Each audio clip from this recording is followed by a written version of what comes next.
Wir können anfangen. Genau. Als erstes möchte ich ja allen arbeitenden Menschen hier und auch vor allem den Organisatorinnen der Besetzung sehr, sehr herzlich danken, dass wir sind die Platypus Affiliated Society, unsere Podiumsdiskussion heute in dem Kontext abhalten dürfen. Also vielen, vielen herzlichen Dank. Vielleicht auch mal kurz eine Runde Applaus für die viele Arbeit, die die Leute machen.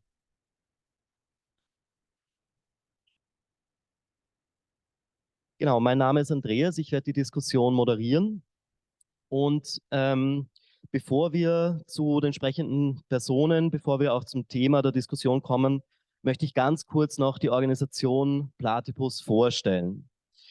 Ähm, die Platypus Affiliated Society ist eine linke Bildungsorganisation, die sich 2006 in Chicago gegründet hat. Wir organisieren Lesekreise, Journalismus, Konferenzen und eben Podiumsdiskussionen, so wie die heute Abend, auf über 30 Universitäten auf 4 verschiedenen Kontinenten. Das Motto unserer Organisation ist, wie man hier auch lesen kann, die Linke ist tot, lang lebe die Linke. Als kritische Erbin einer besiegten Tradition vertritt Platypus die These, dass die gegenwärtige Orientierungslosigkeit der Linken dafür spricht, dass wir angesichts des Scheiterns der sogenannten Neuen Linken, das heißt 1968, der Demontage des Sozialstaats und dem Kollaps der Sowjetunion in den 1980er Jahren heute nicht besser wissen, wie die Aufgaben und Ziele sozialer Emanzipation aussehen könnten, als die unter Anführungszeichen Utopisten der Vergangenheit. Wir sind der Ansicht, dass wenn die Linke die Welt verändern will, sie sich zuallererst selbst verändern muss. Die unwahrscheinliche, aber nicht unmögliche Neuorganisation einer emanzipatorischen Linken ist eine dringende Aufgabe. Wir sind der Ansicht, die Zukunft der Menschheit hängt davon ab. Wir als Organisation versuchen eben durch das Medium der gegenseitigen Kritik und Bildung einen notwendigen, wenn auch nicht hinreichenden Beitrag zu dieser Aufgabe zu leisten. Genau, das war ganz kurz sozusagen die Vorstellung unserer Organisation. Und nun kommen wir auch schon zur Diskussion heute Abend. Ich möchte ganz kurz den Ablauf klären. Am Anfang werden sich die sprechenden Personen jeweils kurz vorstellen. Danach haben sie jeweils 10 Minuten Zeit für ein Eingangsstatement. Danach können die sprechenden Personen auf ihr jeweiliges Eingangsstatement reagieren. Und danach wird die Diskussion geöffnet für Fragen aus dem Publikum. Wir schauen, dass wir sozusagen, dass wir für die Dauer der ganzen Diskussion 2 Stunden nicht überschreiten. Genau, kurz noch zu den Fragen und Bemerkungen dann aus dem Publikum. Wir machen das so, dass wir jede Frage oder jede Bemerkung, die aus dem Publikum kommt, einzeln dran nehmen und dann sozusagen an das Podium richten. Das heißt, wir sammeln keine Fragen und wir schauen eben, dass jede Bemerkung, jede Frage von euch, wie gesagt, einzeln diskutiert, beantwortet, etc. bearbeitet wird. Genau, noch kurz, das möchte ich dazu sagen, die Podiumsdiskussion wird aufgezeichnet. So, jetzt möchte ich noch ganz kurz das Thema bzw. den Ankündigungstext der Diskussion vorlesen und dann würde ich das Wort auch schon an die sprechenden Personen übergeben. Inmitten der Nachwirkungen der Corona-Lockdowns und im Zuge des anhaltenden Krieges in der Ukraine schießen in ganz Europa die Energiepreise in die Höhe. Verschiedene Proteste und Kampagnen wurden daraufhin ins Leben gerufen. Die Platypus Affiliated Society lädt ein, um über die Bedeutung der aktuellen Krise und die Reaktion der Linken darauf zu diskutieren. Wir haben dazu mehrere Fragen formuliert, die wir auch an die sprechenden Personen im Vorhinein weitergeleitet haben. Diese Fragen sind wie folgt. Wie versteht ihr die gegenwärtige Krise, ihre Ursprünge und Bedingungen? Wie versteht ihr das Verhältnis der gegenwärtigen Krise zum Kapitalismus? Welche Rolle hat die Linke, wenn überhaupt, bei der Schaffung dieser Bedingungen gespielt und wie sollte sie auf die aktuelle Situation reagieren? Welchen Hindernissen steht sie, also die Linke, gegenüber? Gibt es historische Präzedenzfälle, aus denen die Linke lernen kann? Und als letzte Frage, wie versteht ihr die Rolle des Staates bei der Entstehung und Bewältigung der Krise? Genau, so, ich würde das Mikro jetzt weitergeben und würde die sprechenden Personen, wie gesagt, kurz um eine Vorstellung bitten und dann übergebe ich wieder dir das Wort für das erste Eingangsstatement. Ja, dann danke von meiner Seite für die Einladung und die Gelegenheit, hier sprechen zu können. Ich bin von der Gruppe Zwangsräumungen verhindern und wir sind eine relativ junge Gruppe, die sich nach einer Hausbesetzung in Wien im März dieses Jahres zusammengefunden hat, um aus antikapitalistischer Perspektive Stadt- und Wohnungspolitik damit sich auseinanderzusetzen und vor allem die Teuerung, um die es ja auch heute geht, die spielt bei uns in der Gruppe natürlich auch eine wichtige Rolle. Also wir beschäftigen uns jetzt nicht nur mit Zwangsräumungen, sondern auch mit breiteren politischen Themen. Vielleicht kurz zu Zwangsräumungen, was sind das? Also in Wien finden durchschnittlich 7 Zwangsräumungen pro Tag statt. Die Hälfte davon in Gemeindebauten, was vielleicht schon ein bisschen aufzeigt, dass nur wenn etwas in staatlicher Hand ist, dass es nicht automatisch dann progressiv ist oder dass auch eben halt staatliche Politik sich kapitalistischen Märkten unterordnet. Ja, und trotz dieser hohen Zahl sind Zwangsräumungen sehr ja, in der Nachbarschaft oder für uns alle nicht sehr wahrnehmbar. Und deshalb wollen wir da auch Bewusstseinsarbeit machen und auch darauf hinweisen, dass Zwangsräumungen auch nur die Spitze eines Eisbergs sind und vor allem auch die Brutalität von kapitalistischen Eigentums- und Besitzverhältnissen sich da sehr stark ausdrücken. Und gleichzeitig bieten halt eben die Kämpfe gegen Zwangsräumungen auch die Möglichkeit, eine Selbstorganisation von und mit Betroffenen voranzutreiben, die auch über die Verhältnisse hinausweisen. Und Kämpfe gegen Zwangsräumungen sind eben auch Kämpfe gegen Verdrängung und Armut, gegen Rassismus und Ausschluss, gegen eben kapitalistische Besitz- und Eigentumsverhältnisse, gegen die Trennung von öffentlichen und privaten Raum, gegen Obdachlosigkeit und Leerstand. Und was wir so machen, ist, dass wir halt Demos organisieren, offene Treffen, Kundgebungen, auch inhaltlich mit Themen uns auseinandersetzen und vor allem auch versuchen, Mieterinnen in ihren Kämpfen zu unterstützen. Und beispielsweise, weil das gut zum Thema passt, haben wir auch am 1. September, am Tag der Preiserhöhungen, eine Kundgebung bei Wien Energie unter dem Motto Wir frieren nicht für eure Profite organisiert, die eigentlich sehr positiv aufgenommen wurde. Genau, und zu unserer Gruppe, ich weiß nicht, also wir bestehen aus unterschiedlichen Menschen aus unterschiedlichen Kontexten, wo wir verschiedene Perspektiven auf dieses Thema mitbringen. Und genau, das ist ganz spannend, bei uns dabei zu sein, falls ihr da Interesse habt.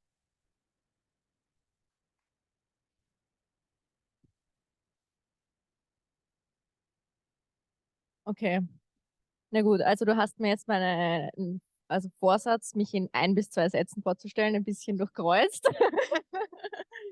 Aber ja, ich werde es trotzdem ein bisschen kürzer machen. Also mein Name ist Clara, ich bin von der Gruppe System Change, not Climate Change. Wir sind eine Gruppe in der Klimagerechtigkeitsbewegung, die euch vielleicht im Zuge der Lobaubesetzungen schon mal untergekommen ist.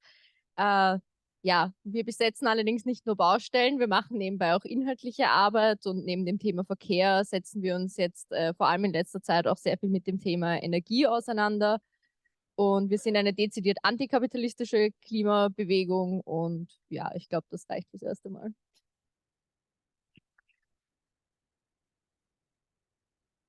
Danke, Clara. Danke auch für die Einladung zu der Veranstaltung. Danke auch, dass ihr die Uni besetzt habt. Das ist cool von euch.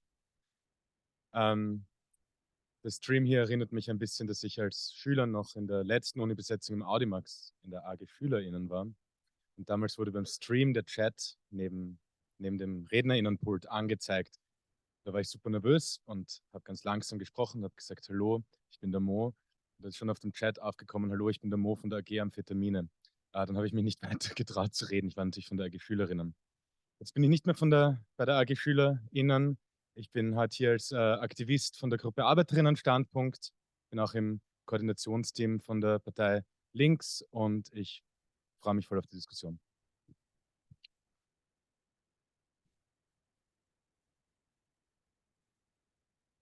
Jetzt hat es mir kurz einen Stich gesetzt, weil du gesagt hast, du warst bei der letzten Uni-Besetzung bei den Schülerinnen dabei. Ich war damals, jetzt Aktivist wäre übertrieben, aber wohlwollender Sympathisant. Das hat mir jetzt ein bisschen einen Stich gesetzt. Vielleicht ich werde einfach wirklich alt. Bin der Christian Hofmann, war jahrelang Bundesjugendsekretär, also Abteilungsleiter in der größten österreichischen Gewerkschaft, der Gewerkschaft GPA, zuständig vor allem für Jugendagenden und bin jetzt im Moment in Bildungskarenz, freue mich wirklich, so viele zu sehen. Es ist ja nicht selbstverständlich an einem Samstagabend. Und ich freue mich auf die Diskussion und darauf, natürlich zu diskutieren, zum Beispiel auf den Standpunkt, was Klimabewegungen und Gewerkschaften gemeinsam haben, welche Widersprüche es gibt und wie wir da auch gemeinsam vorankommen.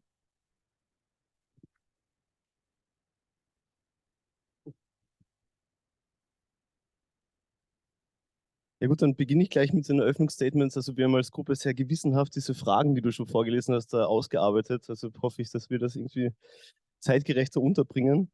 Ja, ich glaube, die aktuelle Krise würden wir als Teil des krisenhaften Prozesses einer kapitalistischen Weltökonomie mit ihren unterschiedlichen, vielfältigen Erscheinungsformen verstehen und darauf hinweisen, dass es eben keinen Kapitalismus ohne Krise gibt. Auf jeden Boom folgt ein Crash mit verheerenden Folgen für die Lohnabhängigen. Und diese Kapitalvernichtung, die in der Krise dann auch immer passiert, schafft dann immer wieder die Grundlage für eine erneute Konjunktur. Bei den Lohnabhängigen kommt da meistens aber auch nie viel an. Und wir werden auch diese aktuelle Krise einreihen in den fundamentalen krisenhaften Prozess, der eigentlich schon seit den 1970er Jahren vonstatten geht, der immer wieder auch aufgeschoben wurde oder einzeln zum Durchbruch kam. Ja, und dass es eben ein Resultat eines krisenhaften Kapitalismus im Weltmaßstab ist, dessen Auswirkungen auch wir immer mehr zu spüren bekommen, der aber schon ganze Landstriche ökonomisch und sozial verwüstet hat und durch diesen barbarischen Verfallsprozess eigentlich auch immer wieder zur Geburtshelfer autoritärer und reaktionärer Bewegungen wurde. Und es wäre auch falsch, die Ursachen der aktuellen Krise alleine im Krieg Russlands gegen die Ukraine zu suchen. Vielmehr ist es das allgemeine Gewinnstreben der Unternehmen und Konzerne, das die Preise in die Höhe schnellen lässt. Also man sieht es ja auch aktuell jetzt beim Gaspreis, der wieder seit einem Monat im Sinken begriffen ist, aber für uns auf den Rechnungen kommt davon noch überhaupt nichts an. Und es ließen sich noch sicher weitere Beispiele anführen, wo wir sehen, dass Unternehmen eben die Situation ausnutzen, um die Preise zu erhöhen. Ein gutes Beispiel dafür ist eben die Miete, die teilweise in Österreich eben indexiert ist. Wertsicherung heißt es ja dann so schön, wo die Mieten dann eben mit der Inflation automatisch ansteigen. Es gab ja eben schon 3 Mieterhöhungen dieses Jahr. Seit 2008 sind die Mieten um 123% gestiegen. Und ja, das führt uns, glaube ich, schon zum grundlegenden Punkt, nämlich in der kapitalistischen Produktionsweise stehen nicht unsere Bedürfnisse im Mittelpunkt, sondern eben die rastlose und selbstzweckhafte Prozesshaftigkeit, eben aus Geld immer mehr Geld zu machen, die Konkurrenz um Profite und Absatzmärkte. Und dieser Prozess, der setzt eine Dynamik in Gang, die permanent krisenhaft ist und der sich auch kein Mensch entziehen kann, solange man diesen Kategorien verhaftet bleibt. Und unsere Bedürfnisse spielen dann nur eine Nebenrolle, solange sie sich als sogenannte zahlungskräftige Nachfrage artikulieren können. Den Unternehmen ist es nämlich egal, ob sie Babybrei oder Kriegsgerät herstellen. Hauptsache es wirft Profit ab. Und die Überproduktion von Lebensmitteln bei gleichzeitigem Anstieg von weltweiten Hunger oder eben Leerstand bei gleichzeitig dem Anstieg von Obdachlosigkeit, das ist alles kein Fehler im kapitalistischen System, sondern es ist die Folge der menschenverachtenden Rechenweise, das eben auf Profitlogik ausgelegt ist. Und deshalb greifen, glaube ich, auch Forderungen nach Umverteilung oder dergleichen viel zu kurz und kaschieren das eigentliche Problem. Und es geht auch hier nicht um moralische Schuldzuschreibungen, sondern um die allgemeine Gesetzmäßigkeiten des Kapitalismus, die Sachzwänge der kapitalistischen Produktionsweise, welche wir eben abschaffen wollen, damit ein gutes Leben für alle Menschen möglich ist. Und zur Frage, was die Linke dafür eine Rolle gespielt hat, also ich glaube, in meinen Augen ist die Linke viel zu schwach, als dass sie zur Schaffung dieser Bedingungen in irgendeiner Form hätte beitragen können. Aber ich glaube, genau das kann man ihr auch zum Vorwurf machen. Sie ist gesellschaftlich überhaupt nicht verankert, führt eigentlich permanent Abwehr- und Rückzugsgefechte. Und der andere Teil der Linken, der gibt sich irgendwelchen reformistischen Staatsillusionen hin und macht sich durch Regierungsantritte immer wieder unglaubwürdig und peinlich. Und ja, weil sie einfach dann auch nur die kapitalistischen Sachzwänge exekutieren können und wahrscheinlich sogar noch mit weniger Widerspruch, weil es sich ja um vermeintlich linke Regierungen handelt. Ja, die Reaktion der Linken auf die aktuelle Krise müsste dann unserer Meinung nach genau eine umgekehrte sein.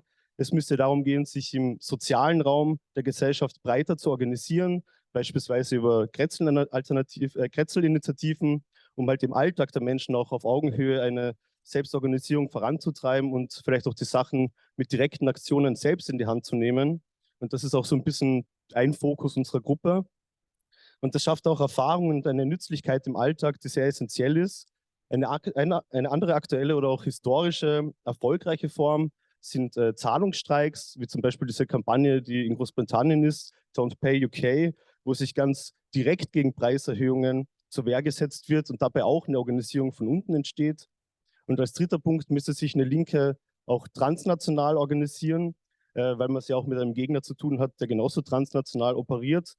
Und aus diesem Grund sind wir auch kürzlich der European Action Coalition beigetreten mit 30 Gruppen aus über 20 Ländern.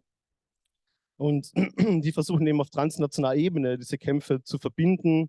Und ein Kulminationspunkt für transnationale Kämpfe könnte vielleicht auch der Gasgipfel in Wien sein, der Ende März hier stattfindet. Ich glaube, das wäre sicher ein guter Anlass, um Protest an der richtigen Adresse zu artikulieren, weil sich dort eben die KrisengewinnerInnen treffen.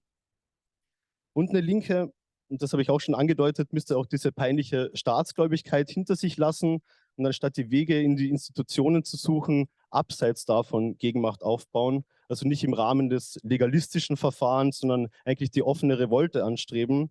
Praxisformen entwickeln, die über das Bestehende hinausweisen und dabei auch noch eine Strahlkraft entwickeln, die die Idee einer anderen Gesellschaft für die Menschen erst wieder mal zur realen Option erscheinen lässt. Denn auch wenn die jetzigen Verhältnisse noch so verknöchert oder unveränderbar wirken, gibt es immer wieder Risse, wo wir unsere Hebel ansetzen können, um diese Welt aus den Angeln zu heben. Und das lässt sich eben nicht auf irgendwelche revolutionären Zeiten vertagen, sondern damit müssen wir auch schon im Hier und Jetzt beginnen. Und natürlich hat das alles wieder seine Fallstricke, aber es gibt kein Argument, sich mit der eigenen Ohnmacht zu identifizieren. Und wir werden es eben weiter versuchen müssen, um zu scheitern und vielleicht dann beim nächsten Mal noch besser zu scheitern. Aber auf jeden Fall glaube ich, was ein zentraler Punkt ist, ist, dass es eben keine soziale Krisenlösungen gibt. Die hat es auch nie gegeben. Und Reformillusionen, die helfen keinem Menschen weiter, sondern sie sind oft auch nur der Hemmschuh der Subversion.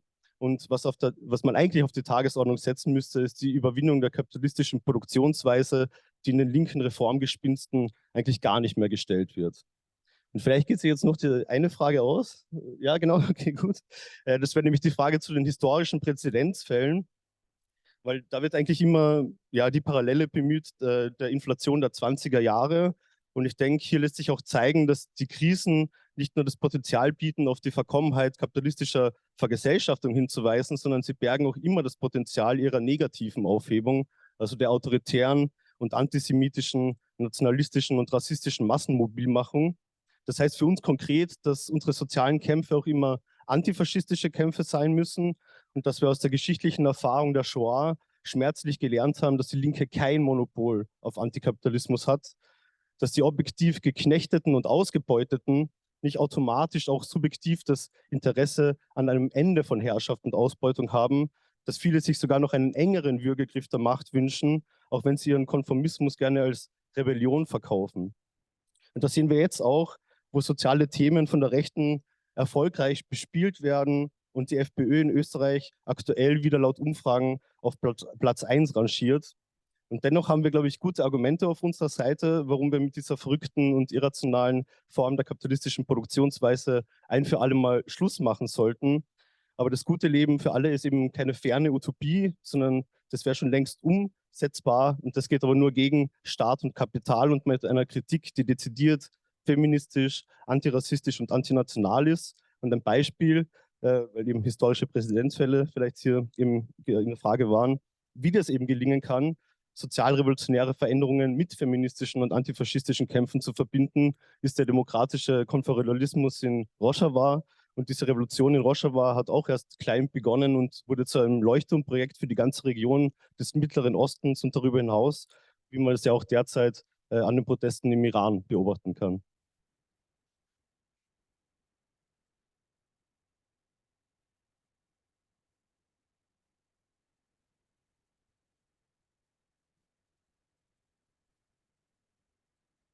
Okay, dann starte ich mal.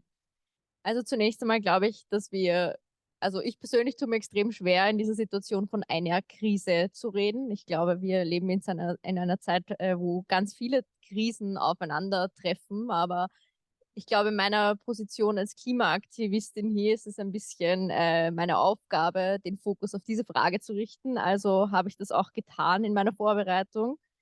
Und ich glaube, um die derzeitige Krise und auch um die Energiepreiskrise zu verstehen, müssen wir zunächst einmal ein paar Grundzüge dessen, was eigentlich der Kapitalismus ist, verstehen. Und das kapitalistische System, wie wir es heute kennen, basiert in seiner Grundessenz auf der Ausbeutung menschlicher Arbeitskraft und natürlicher Ressourcen, wobei diese beiden Prozesse inhärent miteinander verknüpft sind. Und fossilen Energieträgern kommt dabei historisch betrachtet eine extrem wichtige Rolle zu. Um ein Beispiel zu nennen, die Durchsetzung der Dampfmaschine und der Kohle im frühen Kapitalismus war nicht etwa, wie viele Leute gerne behaupten, einfach ein Kostenfaktor, wo Kohle einfach günstiger war, sondern es war vielmehr die Notwendigkeit, essentielle Arbeitskräfte in der Fabrik durch Maschinen zu ersetzen und die Macht der streikenden Arbeiterinnen Mitte des 19. Jahrhunderts zu brechen, die dazu geführt hat, dass sich Kohle durchsetzen konnte. Und es gibt in dieser Zeit und auch im Laufe des Kapitalismus bis heute unzählige Beispiele, wo sich das durchzieht. Gleichzeitig sehen wir auch, dass das Wirtschaftswachstum bis heute beinahe 1:1 an den Energieverbrauch gekoppelt ist. Das ist allerdings nur deshalb möglich, weil wir vergleichsweise zu den gesellschaftlichen und auch ökologischen Kosten bis vor kurzem einen verschwindend geringen Preis für fossile Energien bezahlt haben. Ähnlich wie das auch bei vielen anderen Rohstoffen der Fall ist.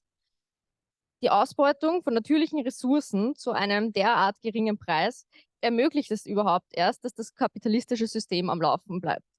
Und das sehen wir jetzt auch ganz stark, wenn wir davon hören, dass Fabrikschließungen bevorstehen, dass es zu einer Wirtschaftskrise kommen soll, bis hin zu einer möglichen unfreiwilligen Deindustrialisierung. Unsere Abhängigkeit von fossilen Energieträgern bedeutet gleichzeitig eine Abhängigkeit von autoritären Staaten. Sie bedeutet eine Abhängigkeit von geopolitischen Spannungen und vor allem auch von immer mächtiger werdenden Finanzmärkten. Und genau deshalb ist die jetzige Energiepreiskrise auch immer noch die treibende Kraft hinter der heutigen Inflation. Gerade in der EU sieht man das besonders gut. Selbst letzten Monat waren Energiepreise und Nahrungsmittel zusammen für über 2/3 der Inflationsrate verantwortlich. Und dazu muss man sagen, dass wir gerade hier in Europa eine extrem ressourcenintensive Nahrungsmittelproduktion haben. Also wir verbrauchen 1/4 unseres Gesamtenergiebedarfs nur dafür, Lebensmittel zu produzieren. Das heißt, der Zusammenhang hier ist auch recht klar, denke ich. Und zusammenfassend lässt sich also sagen, dass die jetzige Preiskrise eine sogenannte fossile Inflation ist. Im Englischen gibt es da das schöne Wort Fossilflation dafür, das das Ganze, glaube ich, recht gut zusammenfasst. Und die Konsequenzen von dieser fossilen Abhängigkeit, in der wir sind, sorgen dafür, dass sich Menschen diesen Winter das Heizen nicht mehr leisten können, dass sie Nachzahlungen von Gas- und Stromrechnungen bekommen, die ihr Monatsgehalt überschreiten und dass die Preise für Lebensmittel immer weiter steigen. Und in dieser Situation ist die Antwort der EU nicht etwa erneuerbare Energien auszubauen, sondern weitere Subventionen und den weiteren Ausbau von fossilen Infrastrukturprojekten zu forcieren. Gleichzeitig werden beispielsweise wird vor allem Flüssiggas, vor allem im Nahen Osten und in Afrika, ganz stark forciert, nicht für die Leute dort vor Ort, sondern für unseren Konsum hier in Europa, was die Abhängigkeit dieser Länder von fossilen Energieträgern langfristig einzementiert. Die Machtverhältnisse innerhalb der Länder der EU werden also wieder einmal zu Kosten des globalen Südens stabilisiert. Und als Linke stellt uns das vor enorme Herausforderungen, weil es absolut klar ist, dass die Antwort auf die jetzige Frage von unserer Seite sein muss, dass die Leute auf der Straße nicht zu Kosten der OMV oder des Verbundes frieren dürfen, weil jedoch aber trotzdem eine enorme Gefahr besteht, dass durch die Lösungen, die jetzt von staatlicher Seite propagiert werden, sich die Verhältnisse noch weiter einzementieren und Lösungen für die Klimakrise um Jahrzehnte noch mal weiter entfernt sind, als sie es sowieso schon wären. Und wir wissen, dass der fossile Kapitalismus infolge seines Wachstumszwanges immer weitere Quellen für Öl und Gas erschließen wird, sofern das irgendwie möglich ist. Dieses System ist derzeit in einer tiefen Krise, in der viele Menschen zum ersten Mal bemerken, was es eigentlich heißt, von fossiler Energie abhängig zu sein. Und zusammenfassend denke ich, ist es unsere Aufgabe zu zeigen, dass der Kapitalismus ein inhärent fossiler Kapitalismus ist, der zwingend und notwendig auf der Ausbeutung von Mensch und Natur beruht. Und dass sich diese Krisen innerhalb des Systems nicht im Interesse der Arbeiterinnen und erst recht nicht im Sinne der Umwelt lösen lassen. Und um noch auf die Frage zurückzukommen, welche Rolle die Linke dabei gespielt hat. Ich glaube, dass die Linke, wobei es für mich auch schwierig ist, die Linke zu definieren, viel zu lange verschlafen hat, dass die Klimakrise die Frage unserer Zeit ist. Denn wie eine weise Frau mal gesagt hat, so wie sich der Kapitalismus wandeln muss, muss sich auch die Linke wandeln und müssen sich auch die Antworten der Linken wandeln. Was wir allerdings in der Praxis sehen, ist, dass gerade von Seiten der Gewerkschaften in den letzten Jahrzehnten relativ geringe Lohnsteigerungen im Gegenzug für günstige Energie- und Nahrungsmittelpreise zulasten von Arbeiterinnen und Bäuerinnen im globalen Süden und zulasten der Natur akzeptiert wurden. Es hat sich eine Art Klassenkompromiss ergeben, in dem westliche Industrieländer weiterhin so leben können wie bisher, was allerdings meines Erachtens nach langfristig nicht aufrechtzuerhalten sein wird. Und ich glaube, dass die jetzige Krise ein erstes Anzeichen dafür ist. Auch wenn sich hier sicherlich noch eine Zeit lang Scheinlösungen finden lassen werden, wie zum Beispiel die jetzigen Diskussionen über Strom- und Gaspreisdeckel recht gut zeigen. Gleichzeitig glaube ich aber auch, dass die Klimabewegung es verschlafen hat, die Klimakrise als das zu benennen, was sie eigentlich ist. Nämlich nicht bloß eine soziale Frage, sondern Klassenkampf. Die Abhängigkeit von fossilen, danke. Die Abhängigkeit von fossilen Energieträgern ist nämlich nicht im Interesse der Arbeiterinnen. Und die Verursacher der Klimakrise bereichern sich auch jetzt an der Krise. Deshalb ist es unsere Aufgabe zu zeigen, dass die beiden Fragen, die ökologische Frage und die Frage des Sozialen, um es jetzt nochmal leider verblödet so zu nennen, nicht im bestehenden System lösbar sind. Und dafür braucht es sowohl Hörsaalbesetzungen wie diese hier, als auch Organisation, die hoffentlich auch gewerkschaftlich am Arbeitsplatz stattfinden kann, um dort aufzuzeigen, dass Betriebsschließungen nicht die Lösung sind, sondern dass es einen sozial-ökologischen Umbau in der Industrie braucht. So wie das beispielsweise bei Bosch in München passiert ist oder auch in Florenz. Und ich sage das nicht, weil ich glaube, dass uns das retten wird, sondern weil es essentiell ist, dass wir als Linke wieder anfangen, eine breite Organisation aufzubauen. Von dieser sind wir nämlich momentan meilenweit entfernt. Und Organisierung aufzubauen funktioniert meines Erachtens nach nur durch reale Erfahrung und Bewusstsein schaffende politische Kämpfe. Und ich glaube, dass diese Organisierung auch aufzubauen auch unsere größte Herausforderung sein wird. Und ja, ich glaube, damit belasse ich es und darüber können wir dann noch sehr gut diskutieren.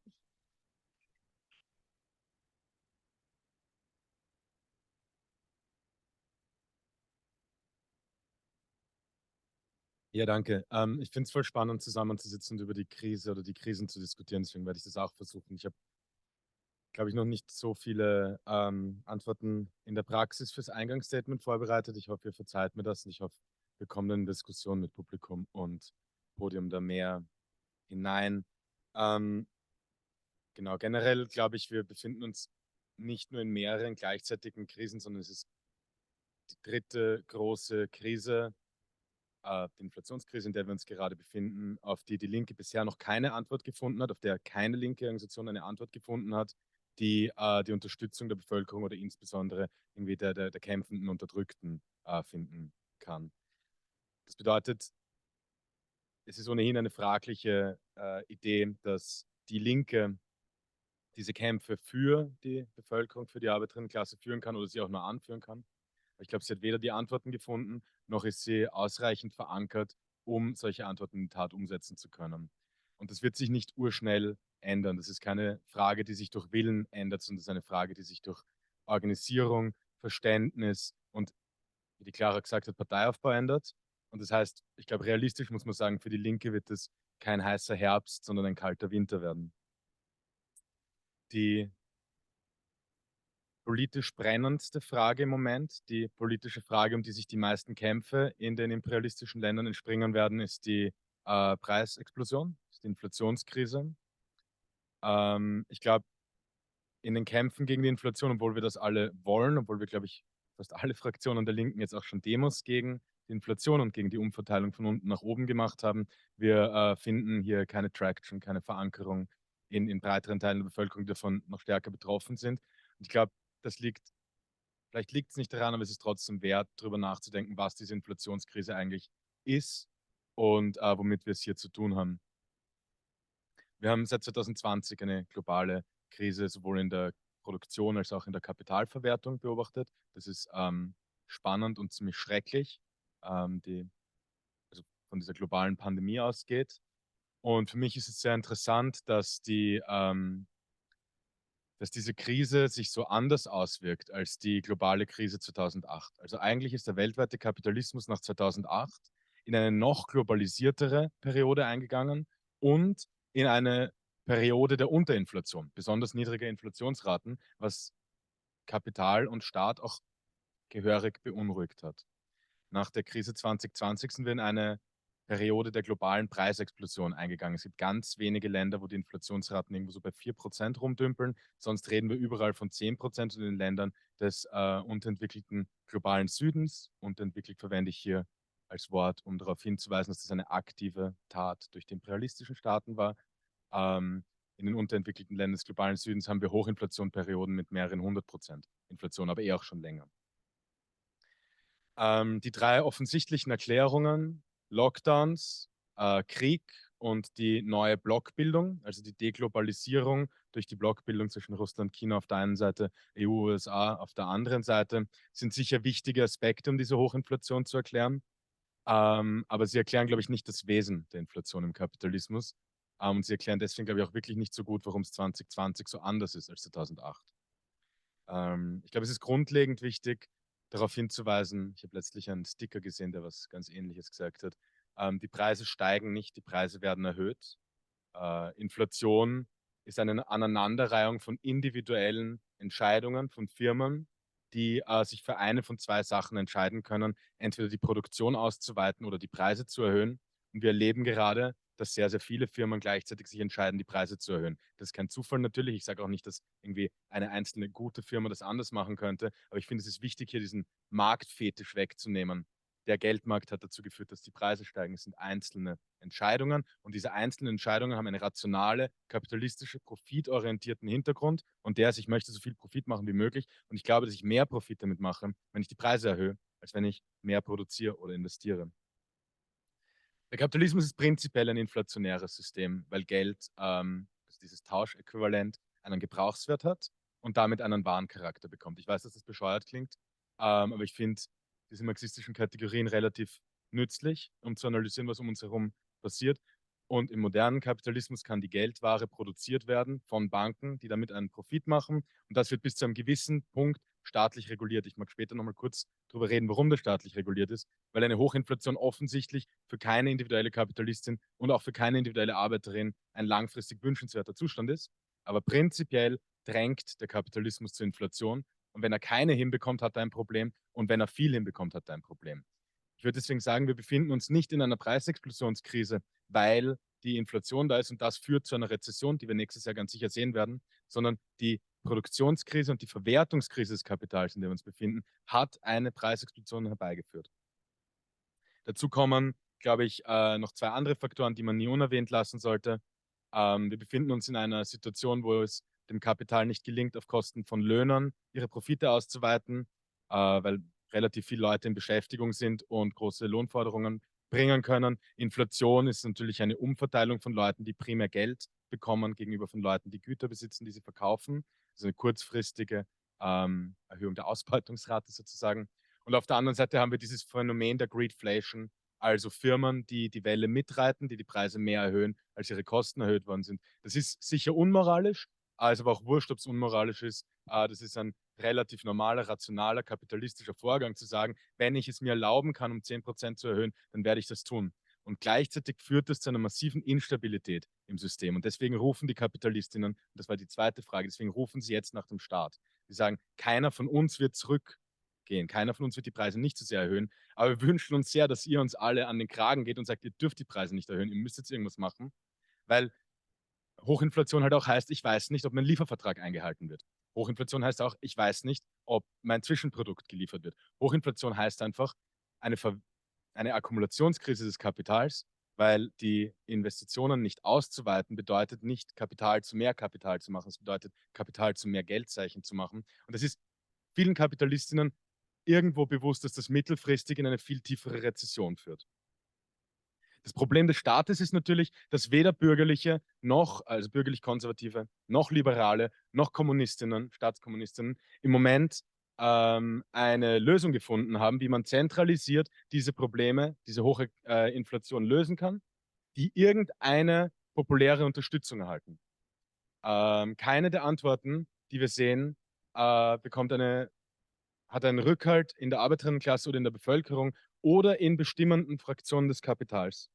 Das bedeutet, wir sehen eine gleichzeitige Krise von parlamentarischen und außerparlamentarischen Politikformen. Leute interessieren sich relativ wenig für parlamentarische Vorlagen und Wahlen. Leute gehen nicht mehr zu Protesten. Einfach auch in Österreich, die Demos der Linken sind ein Zehntel so groß, wie sie es vor einem Jahr waren, obwohl die Probleme viel größer geworden sind. Und was wir stattdessen bekommen, finde ich, ist ein total deprimierendes Schauspiel. Das Einzige, was unserer Regierung Türkis-Grün einfällt, ist eine massive Umverteilung von unten nach oben. Das sehen wir an den KOFAG-Hilfen, das sehen wir an diesen Übergewinnern oder an dieser lächerlichen Nicht-Übergewinnsteuer. Das sehen wir an den Energierechnungen, die uns aufgedrückt werden. Und das passiert alles total unaufgeregt und unemotionalisiert.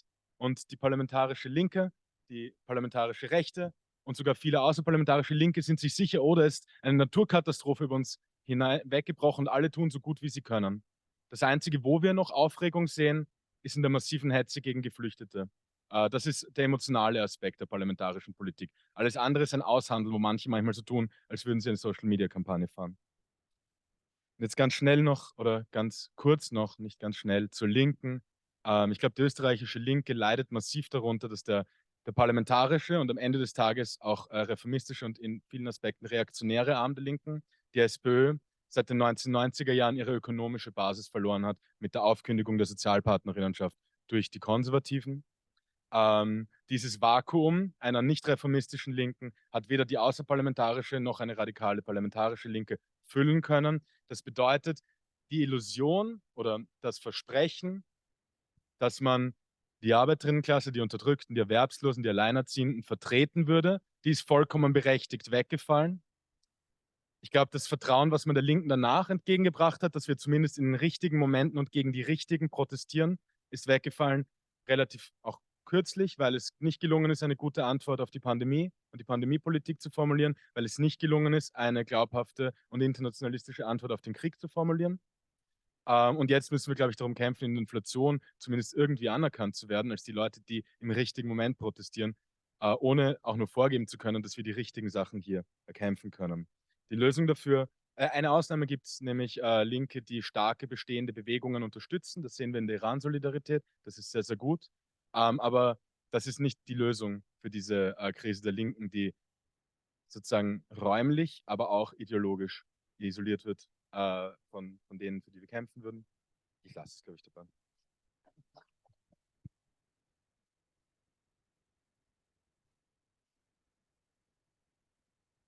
So, das Stichwort Gewerkschaften ist eh schon öfters gefallen. Darauf, auf ein paar Sachen würde ich dann gern gleich replizieren. Ich würde aber gern vielleicht mit etwas Polemischem beginnen. Wer in diesem Saal versteht sich als mehr oder weniger links? Put your hands up. Wer studiert hier? Also sagen wir mal in der Area altes AKH. Doch einige. Und jetzt stelle ich die überpolemische Frage. Wie oft oder habt ihr schon mal zum Beispiel mit den Damen und Herren, die da drüben beim Billa zum Beispiel arbeiten, gesprochen?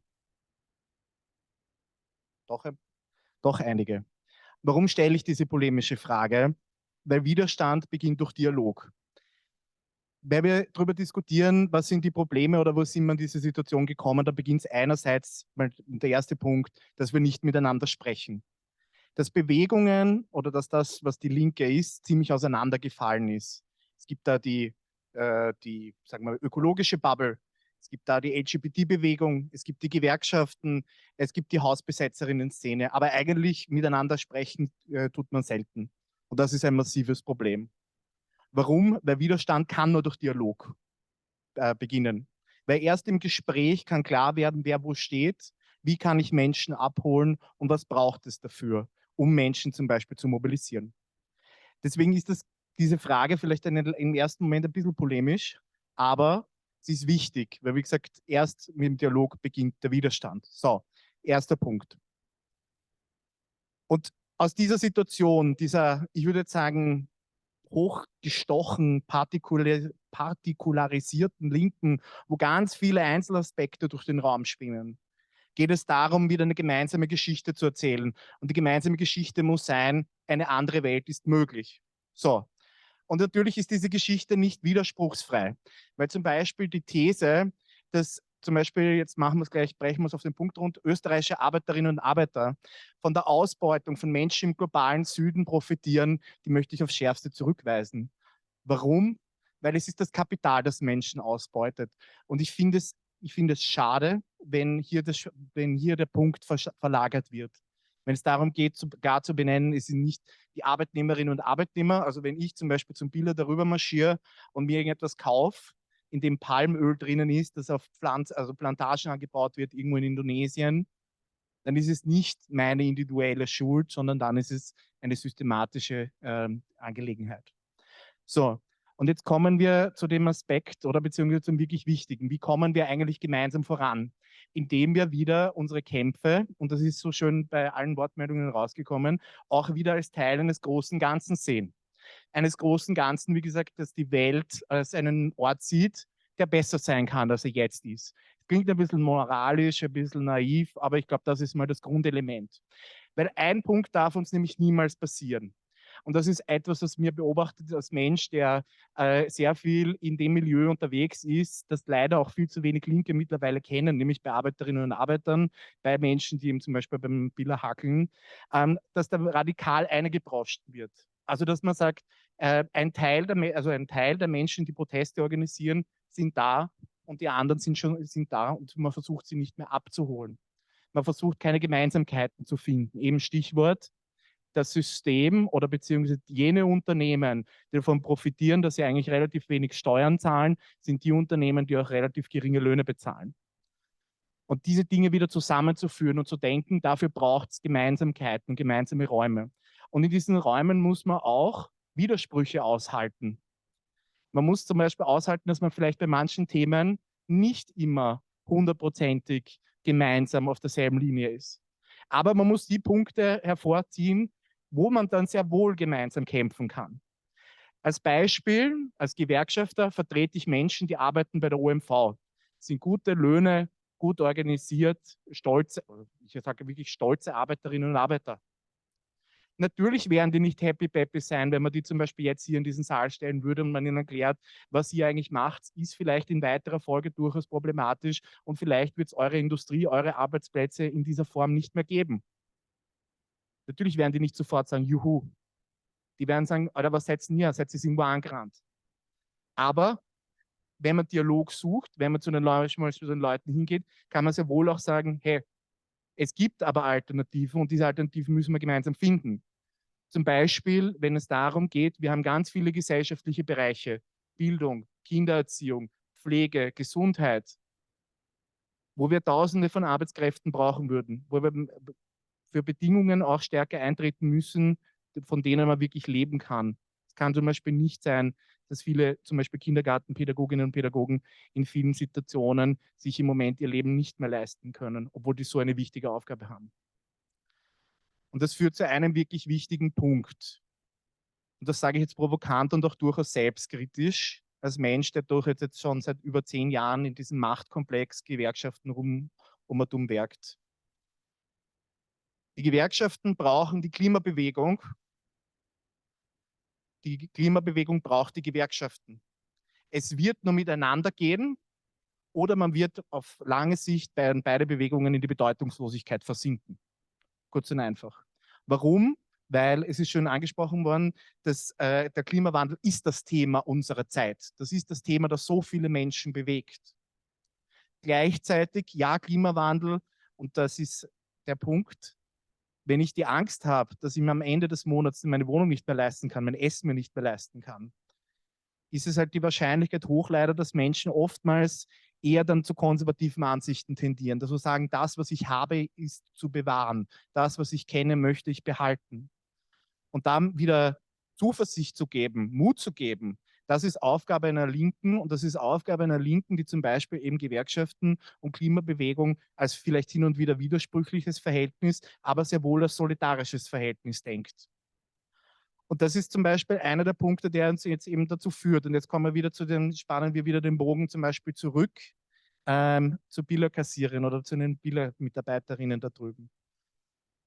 Es gibt Kämpfe, und diese Kämpfe müssen sich miteinander verbinden. Und wie kann man die eben, wie gesagt, miteinander verbinden, indem man mal ins Gespräch kommt? Zum Beispiel, wie kann man das machen? Mal mit den Leuten einfach reden. Das klingt echt recht extrem banal. Das klingt so, ja, reden tun Menschen miteinander, und das ist gut. Aber das ist nicht unwichtig. Und aus dieser Perspektive zum Beispiel zu sagen, hey, wir können dir zum Beispiel garantieren, dass du einen Job haben wirst in Zukunft, von dem du leben kannst. Und wir werden dir auch garantieren, dass wir zum Beispiel dafür kämpfen, dass eben auch du gute Bedingungen vorfinden wirst und dass deine Kinder gute Bedingungen vorfinden werden. Und das bewegt extrem viele Leute. Dazu braucht es aber eben ein Bekenntnis zur Solidarität, und Solidarität eben über gesellschaftliche Gruppen hinweg. Es muss diese Partikularisierung, also da sind die Studierendenbewegungen, da ist die LGBT-Community, da ist die Ökologiebewegung. Das ist Bullshit. Das führt zu nichts mehr. Das kann man machen, das ist lieb und nett, das ist ein Zeitvertreib. Es wird aber auf Dauer irgendwann mal nicht mehr funktionieren, sondern man muss wieder das große Ganze in den Vordergrund bringen. Und damit möchte ich dann schließen. Gewerkschaften brauchen die Klimabewegung braucht die Gewerkschaften, weil sonst, Gewerkschaften brauchen Klimabewegung, weil diese Transformation wird passieren. Und entweder sie wird mit uns passieren, also das heißt, wir gestalten die bewusst mit, oder das Kapital wird sie halt gestalten. Und die ökologische Bewegung muss sich klar sein, wenn sie nicht die Breite der Bevölkerung von der Universität bis zum Supermarkt erreicht, wird sie irgendwann mal verpuffen und einfach nichts erreichen. Und damit würde ich auch gerne jetzt mal ich glaube, das war jetzt ein bisschen an Polemik genug für die erste Runde, und damit würde ich gerne mal schließen. Danke.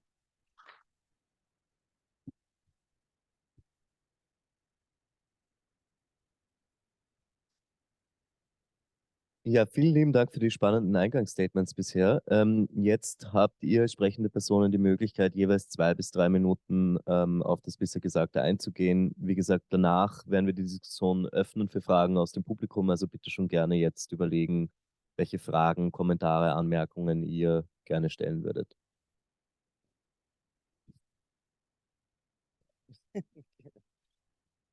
Ja, ich hoffe, ich werde jetzt nicht falsch verstanden, weil du das große Ganze schon jetzt gerade auch angesprochen hast.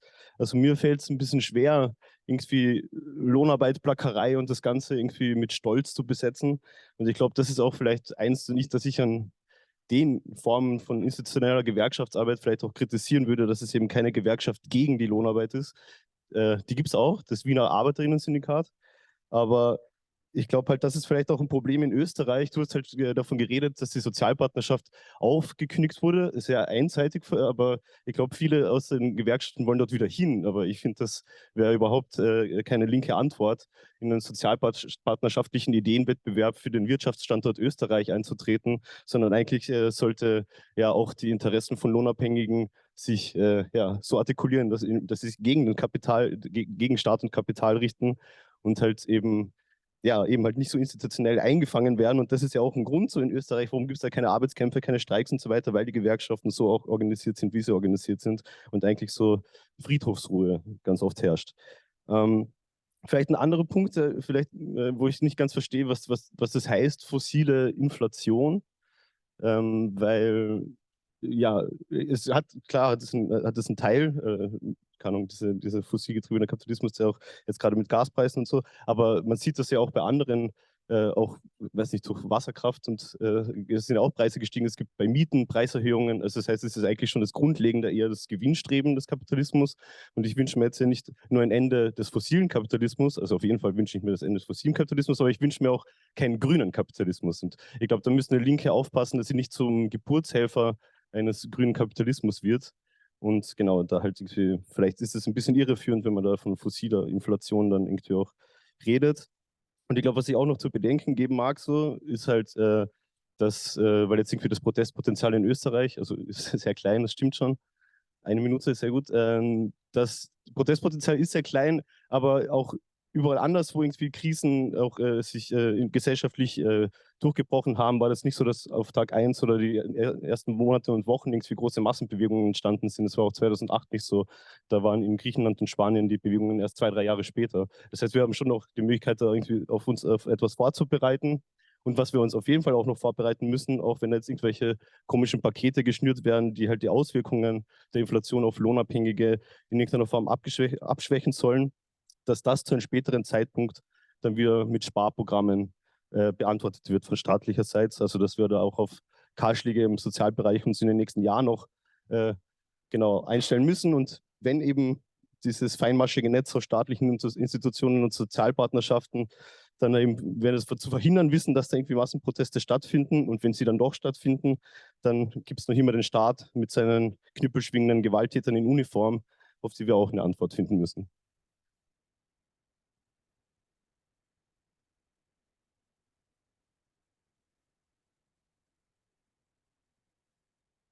Ja, um vielleicht darauf gleich einzugehen. Ich glaube, der springende Punkt an einer Analyse des fossilen Kapitalismus ist nicht, dass man sagt, es kann einen grünen Kapitalismus, sondern eben genau aufzuzeigen, dass Kapitalismus nicht existieren könnte ohne die Ausbeutung von fossiler Infrastruktur.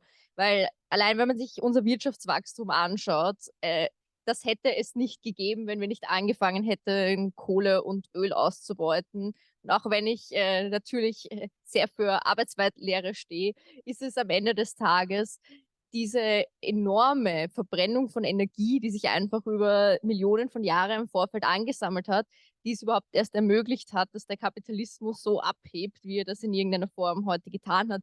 Und das vor allem auch erst ermöglicht hat, die Arbeiterklasse so zu geißeln in diesem System. Und also ich glaube, es kann gar keinen grünen Kapitalismus geben und dafür gibt es hunderte andere Begründungen und ich glaube, dass das eben auch so der springende Punkt ist. Äh, Sorry, dass ich jetzt nicht auf dich eingehe, aber ich stimme mit dir eigentlich zu 100% überein, auch wenn wir eigentlich ein bisschen einen anderen Fokus haben. Um jetzt nochmal auf die Rolle von Gewerkschaften einzugehen. Ich glaube, was man hier mal klar feststellen muss, ist, dass wer ausbeutet oder wer das Ausbeuten anleitet und wer von etwas vielleicht auch mit profitiert, das ist nicht notwendigerweise dasselbe. Ich glaube, es kann keine substanzielle Analyse des Kapitalismus geben, in der man Dinge nur schwarz-weiß oder gut und böse zuordnet.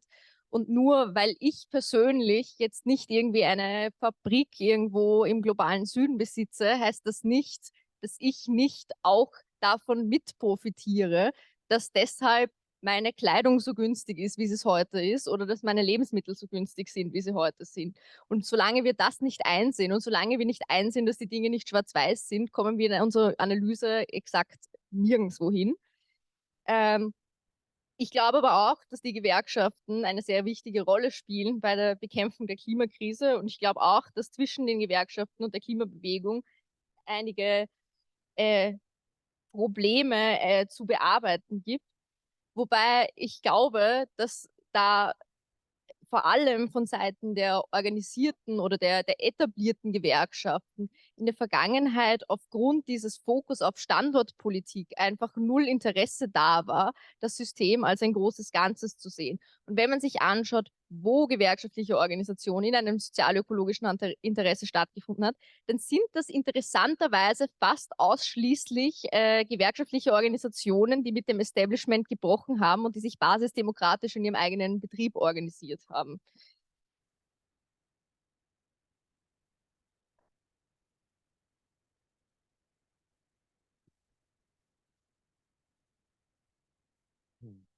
Ja, danke, Clara. Ich werde mich auf dich beziehen, aber ich glaube, ich werde auch nicht mehr groß widersprechen. Ich wollte 3 kurze Punkte machen, um dieses Frage-Antwort-Ding aufrechtzuerhalten. Wo ich erst ansetzen wollte, ist an dem, was du gesagt hast, Christus, die Aufgabe der Linken wäre, da Mut zu machen, wo Leute ins Konservative zurückgehen. Das glaube ich auch. Ich glaube, eine große neue Erzählung wäre gut. Ich glaube, die Erzählung eine andere Welt ist möglich, ist gut und wichtig. Ich glaube, wir müssen uns jetzt die Frage stellen, wie wir das konkret machen. Und da glaube ich, ist es eigentlich weniger die Aufgabe, Mut zu machen, als ich glaube, es gibt 2 konkrete Sachen, die Linke jetzt tun sollten. Das eine ist, selber Kämpfe zu führen, die Menschen zu ihren eigenen machen wollen, die vor allem die Ausgebeuteten, also die Gewerkschaftsbasis im Biller und in der 24-Stunden-Pflege und beim Pakete ausfahren, zu ihren eigenen machen wollen. Und auf der anderen Seite diejenigen Kämpfe zu unterstützen, solidarisch, praktisch und irgendwie auch ein bisschen bescheiden zu unterstützen, von denen wir uns wünschen, dass wir sie selber angestoßen hätten. Stichwort SWÖ-Streiks, Stichwort, es könnte im Handel zu tatsächlichen Streikaktionen geben, wo die GPA ja mit bei ist. Xandi, bei dir wollte ich nur auf mh, einen Punkt aufgreifen.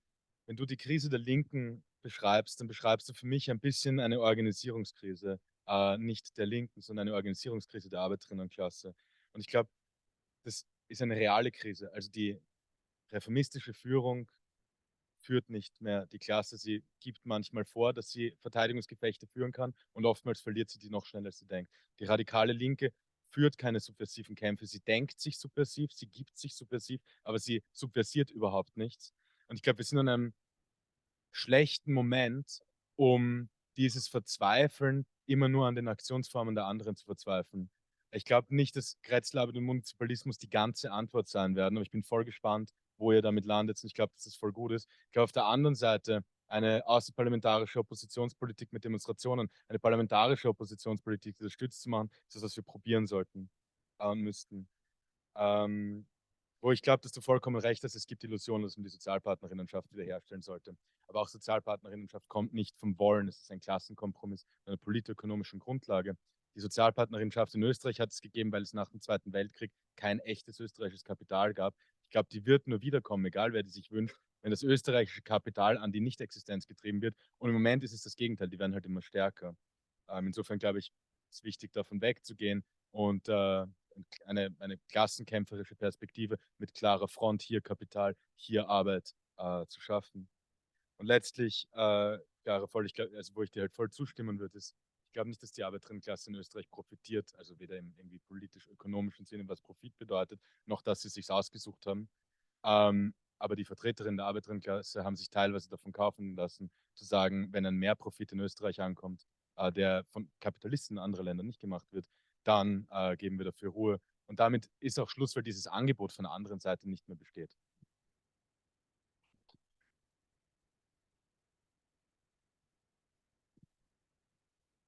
Ja, vielleicht ganz kurz, so was finde ich, was sich so durchgezogen hat, deswegen würde ich es jetzt keiner Person dezidiert zuordnen. Ich sage, es ist die Metaphysik der Gewerkschaften. Was meine ich damit? Linke, oder beziehungsweise die Linke, die irgendwie Kontakt zu vielen Menschen der Arbeiterinnenklasse verloren hat, findet Gewerkschaften ganz faszinierend. Also das ist so, ja, das ist Faszinosum, Spekulosum, aber man hat halt keinen wirklichen Zugang dahinter. Und vielleicht so ein paar Geschichten, die man konkret besprechen sollte. Also zum Thema Sozialpartnerschaft. Also meiner persönlichen Meinung, natürlich ist dieses System, wie es Österreich gekannt hat, in der Zweiten Republik größtenteils erodiert und auch Geschichte. Aber es ist ein Instrument. Also das Beispiel, eine meiner Aufgaben war es zum Beispiel mit Arbeitgebern konkret verhandeln, zum Beispiel über neue Lehrberufe, die es gibt in Österreich. Und das heißt, wenn Ausbildung in einem Betrieb passiert, macht es halt relativ wenig Sinn, wenn man dann nicht mit den Arbeitgeberinnen und Arbeitgebern spricht. Also das heißt, eine gewisse Partnerschaft im Sinne von, man muss miteinander reden, macht schon Sinn. Das heißt jetzt, wie gesagt, nicht, dass es überall Sinn macht. Aber dieses kategorische, na, da braucht man gar nicht reden und was auch immer, ist für mich ein strategischer Fehler. Das ist mal der erste Punkt. Und ich glaube, der zweite Punkt ist, was mir schon sauer aufstößt, ist eben die Geschichte mit der Reflexion, wo steht man in diesem System. Und ja, natürlich, und ich meine, ich habe selber internationale Entwicklungen studiert und da hat man 1000 Jahre lang darüber diskutiert, wie eben auch zum Beispiel der weiße männliche Industriearbeiter des Nordens den Süden ausbeutet. Ich glaube, das ist aber, wie gesagt, eine fehlerhafte Diskussion. Und es ist auch strukturell auch fehlerhaft und auch in der Analyse falsch, weil es eben Kapitalprozesse sind, die eben zum Beispiel in Anschluss an die Rosa Luxemburg, die gesagt hat, das Kapital muss akkumulieren und wenn es nicht mehr akkumulieren kann, dann zieht sich, also es akkumuliert bis zum Mond hinauf. Es sucht sich immer neue Wege, um Akkumulation, um Wertschöpfung zu ermöglichen. Und ich glaube, es ist eben, es verschiebt einen Fokus in eine falsche Richtung. Und ich möchte jetzt nicht, ich möchte das jetzt niemandem von dem Panel vorwerfen, aber ich denke mir da, wenn ich das zum Beispiel als Betroffener höre, jetzt als männlicher weißer Industriearbeiter, den wir aber sehr wohl gewinnen müssen, wenn es um eine sozial-ökologischen Transformation geht. Weil der soll zum Beispiel die Schienen produzieren, auf denen Züge fahren, die in unserem viel besseren und vielleicht auch kostenlosen Öffi-System die Züge dahin rollen. Der muss das erledigen. Und den brauchst du auf deiner Seite. Und wenn du die nicht auf deiner Seite hast, hast du verloren. Aus, basta, Ende. Und, und dem jetzt zum Beispiel ins Gesicht zu sagen, aber weil du zum Beispiel eben Produkte kaufst, die im globalen Süden produziert worden sind unter schlechten Bedingungen, bin mir nicht so ganz so sicher, ob das der Ansatz ist, mit dem man die Leute auf ihre Seite ziehen kann. Die Leute kann man, letzter Satz, die Leute kann man auf sie zeigen, erst du wirst in deiner Bude ausgebeutet und da zum Beispiel in irgendeinem Land XYZ, Indonesien, Palmöl, gibt es genauso Leute, die sind wie dein Chef, die Leute da unten ausbeuten. Das funktioniert. Da kann man Solidarität organisieren. Aber den Leuten zuerst erklären, naja, du bist schon ein Teil des Problems, bin ich mir nicht so sicher.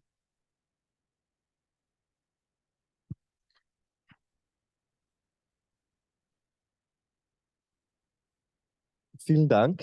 Wir würden jetzt die Diskussion öffnen für Fragen, Anmerkungen, Anregungen aus dem Publikum. Gibt es schon Wortmeldungen? Ja, hier.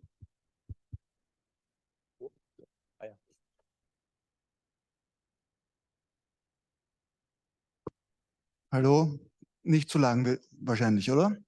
Ich bin der Willi vom Funke und ich finde es urcool, dass da ein Podium ist, wo fast einheitlich der Meinung ist, dass die Klimakrise und die Krisen, in der wir uns befinden, eine kapitalistische Krise ist und dass dieses System überwunden werden muss. Das ist schon was, was sehr viel Mut macht. Und da komme ich eher auch schon ein bisschen so zum Christian irgendwie, die Frage der Gewerkschaften und wie wir, welche Rolle die Gewerkschaften da spielen. Das ist, es gibt halt die Frage sozusagen des Internationalismus und dass die österreichische Gewerkschaftsbewegung da einfach da überhaupt keine Antwort darauf hat, wie man über sozusagen das Bestehende momentane im nationalen Kontext irgendwie hinausdenken kann, dass die Gewerkschaft hier sehr auch überhaupt irgendwie keine über das System hinausdenkende Perspektive hat. Das ist einfach sehr klar, sowohl in der Sozialdemokratie als auch irgendwie in der GPA. Gibt es da einfach Beschränkungen im Denken irgendwie.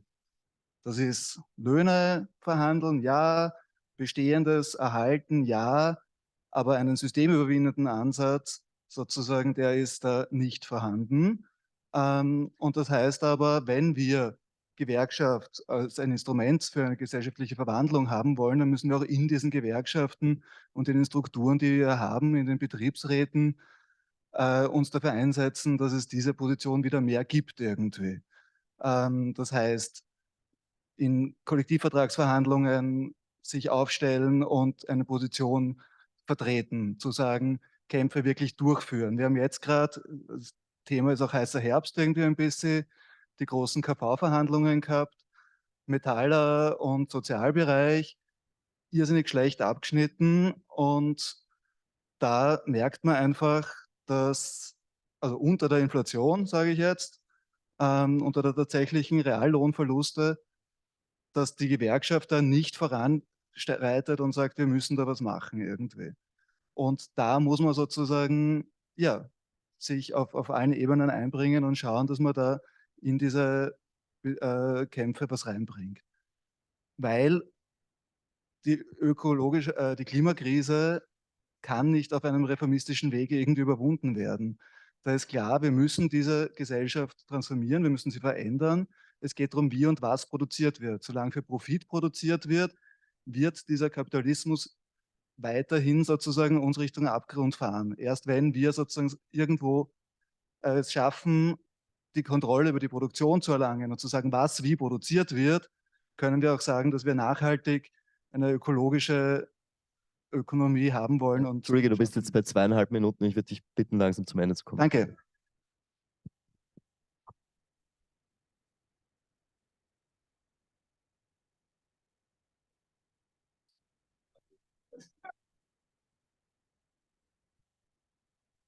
Ja, also der Forderung gründet Räte kann ich immer, finde ich immer gut. Macht sie ja auch hier. Er versucht, einen Ort zu demokratisieren, der schon mal demokratischer war, weil Universitäten waren mal demokratischer gestaltet, zumindest in der Vergangenheit. Und es gilt natürlich darum, auch eben diesen Kampf zum Beispiel zu führen. Und vielleicht noch mal ganz kurz eben, weil ich vorhin gesagt habe, Metaphysik der Gewerkschaften. Die Gewerkschaften in Österreich sind eine riesige Organisation, 1,2 Millionen Mitglieder, über 10.000 Betriebsrätinnen und Betriebsrätinnen, die engagiert sind. So. Und zu glauben, dass dieser Machtapparat eine einheitliche Meinung, Ausrichtung etc. haben, das ist nicht der Fall. Also auch Gewerkschaften sind Machtblöcke, in denen es verschiedene Machtfraktionen gibt, in denen es verschiedene Interessen gibt und so weiter und so fort. Also zum Beispiel eben zu glauben, von außen drauf zu schauen und sagen, es gibt die Gewerkschaft, halte ich für einen schweren Fehler in der Analyse, sondern es gibt unterschiedliche Fraktionen, die natürlich, wo es auch darum geht, zum Beispiel auch die bestimmten Ziele halt voranzutreiben. Also das führt mich jetzt zu dem eben gründet Räte, werdet Gewerkschaftsmitglieder und setzt die Gewerkschaft nicht nur an als eine Institution, die es halt gibt und die halt irgendwie cool ist oder auch nicht cool, sondern als auch ein politisches Kampffeld, wo man sehr wohl auch seine eigenen Ideen etc. einbringen muss und einbringen kann. Weil sonst wird sich auch nichts ändern. Also zum Beispiel zu erwarten, dass eben so ein großer Machtapparat, wenn einem das nicht taugt, wie es läuft, über Nacht zum Beispiel den Kurs wechselt, das, ja, träumen kann man viel, aber es wird halt nicht passieren. Sondern dafür muss man dann halt streiten.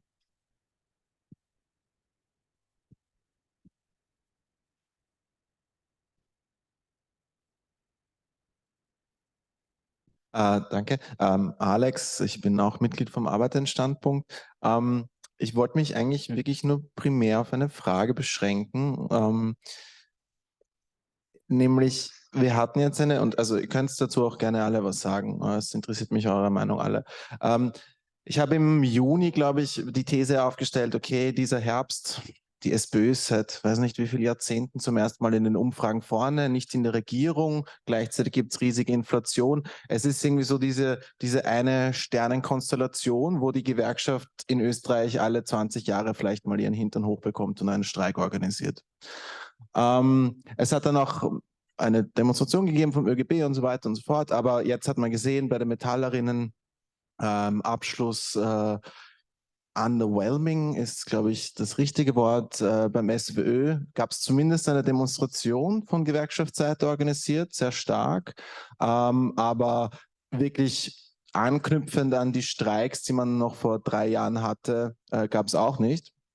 Und deshalb ein bisschen die Frage, warum man eigentlich in einer Situation, wo man nicht an die Regierung gebunden ist, wo man quasi, wenn man Arbeitskampf organisiert, gleichzeitig die Regierung unterminiert, riesige Probleme bei den Leuten sind. Also 10%, 11% Inflationsraten brauche ich auch nicht erzählen.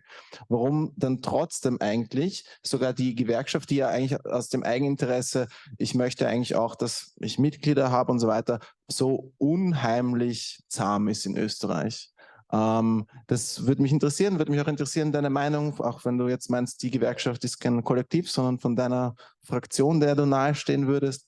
Meine Gewerkschaft ist leider der die des öffentlichen Dienstes. Das heißt, die kann man sowieso kübeln. Die haben noch nicht mal Forderungen präsentiert nach 2 Verhandlungsrunden.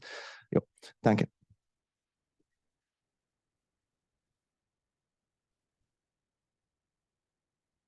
Das wenn sich niemand gemeldet hat. Ich würde, glaube ich, gerne antworten, bevor der Chris antwortet.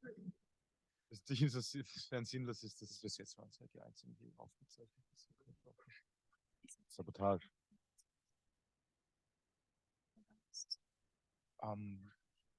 Hallo, hallo, hallo. Keine Sabotage. Ich glaube, das Problem ist, dass die Gewerkschaften oder die Gewerkschaftsführungen nach 30 Jahren nicht einfach durchs Wollen ins Streiken kommen. Und ich glaube, das ist dasselbe, wie die Linke nicht durch Wollen und richtige Antworten in die Klassenkämpfe kommt und in die Revolution hineinkommt und in den heißen Herbst hineinkommt. Ich glaube, es gibt reale Mobilisierungsprobleme bei längeren Streikaktionen, wenn Leute wirklich Angst um ihre Arbeitsplätze haben. Ich glaube, wir haben ein reales Problem, oder ich glaube, alle Gewerkschaftsmitglieder werden ein reales Problem haben mit der Idee, dass man die Vorjahresinflation hernimmt als Berechnungsgrundlage, weil das prinzipiell wird es ja heißen, wenn die Inflation nächstes Jahr wieder sinkt, dass man dann überdurchschnittliche Lohngewinne hat, dass sich das ausgleicht. Nächstes Jahr sind wir in der Rezession, da werden die Lohnabschlüsse tendenziell niedriger ausfallen. Wir werden das nicht wieder hineinbekommen. Aber wie gesagt, ich glaube, die Grundproblematik ist nicht, dass eine Gewerkschaft für ihre Mitglieder kämpft. Die Grundproblematik ist nicht, dass die SPÖ, die du erwähnt hast, im Parlament nicht die Interessen der Arbeiterinnenklasse vertritt. Die Problematik ist, dass an der Basis und da, wo Leute selbst organisiert sind, diese Kämpfe nicht geführt und nicht getragen werden. Und wenn ich Organisierungskrise der Linken meine ich damit schon auch relativ stark die Führungskrise auch der Arbeiterinnenklasse, wo weder Sozialdemokratie noch Gewerkschaften noch die radikale Linke noch die reformistische außerparlamentarische Linke hier dieses Vertrauen genießt.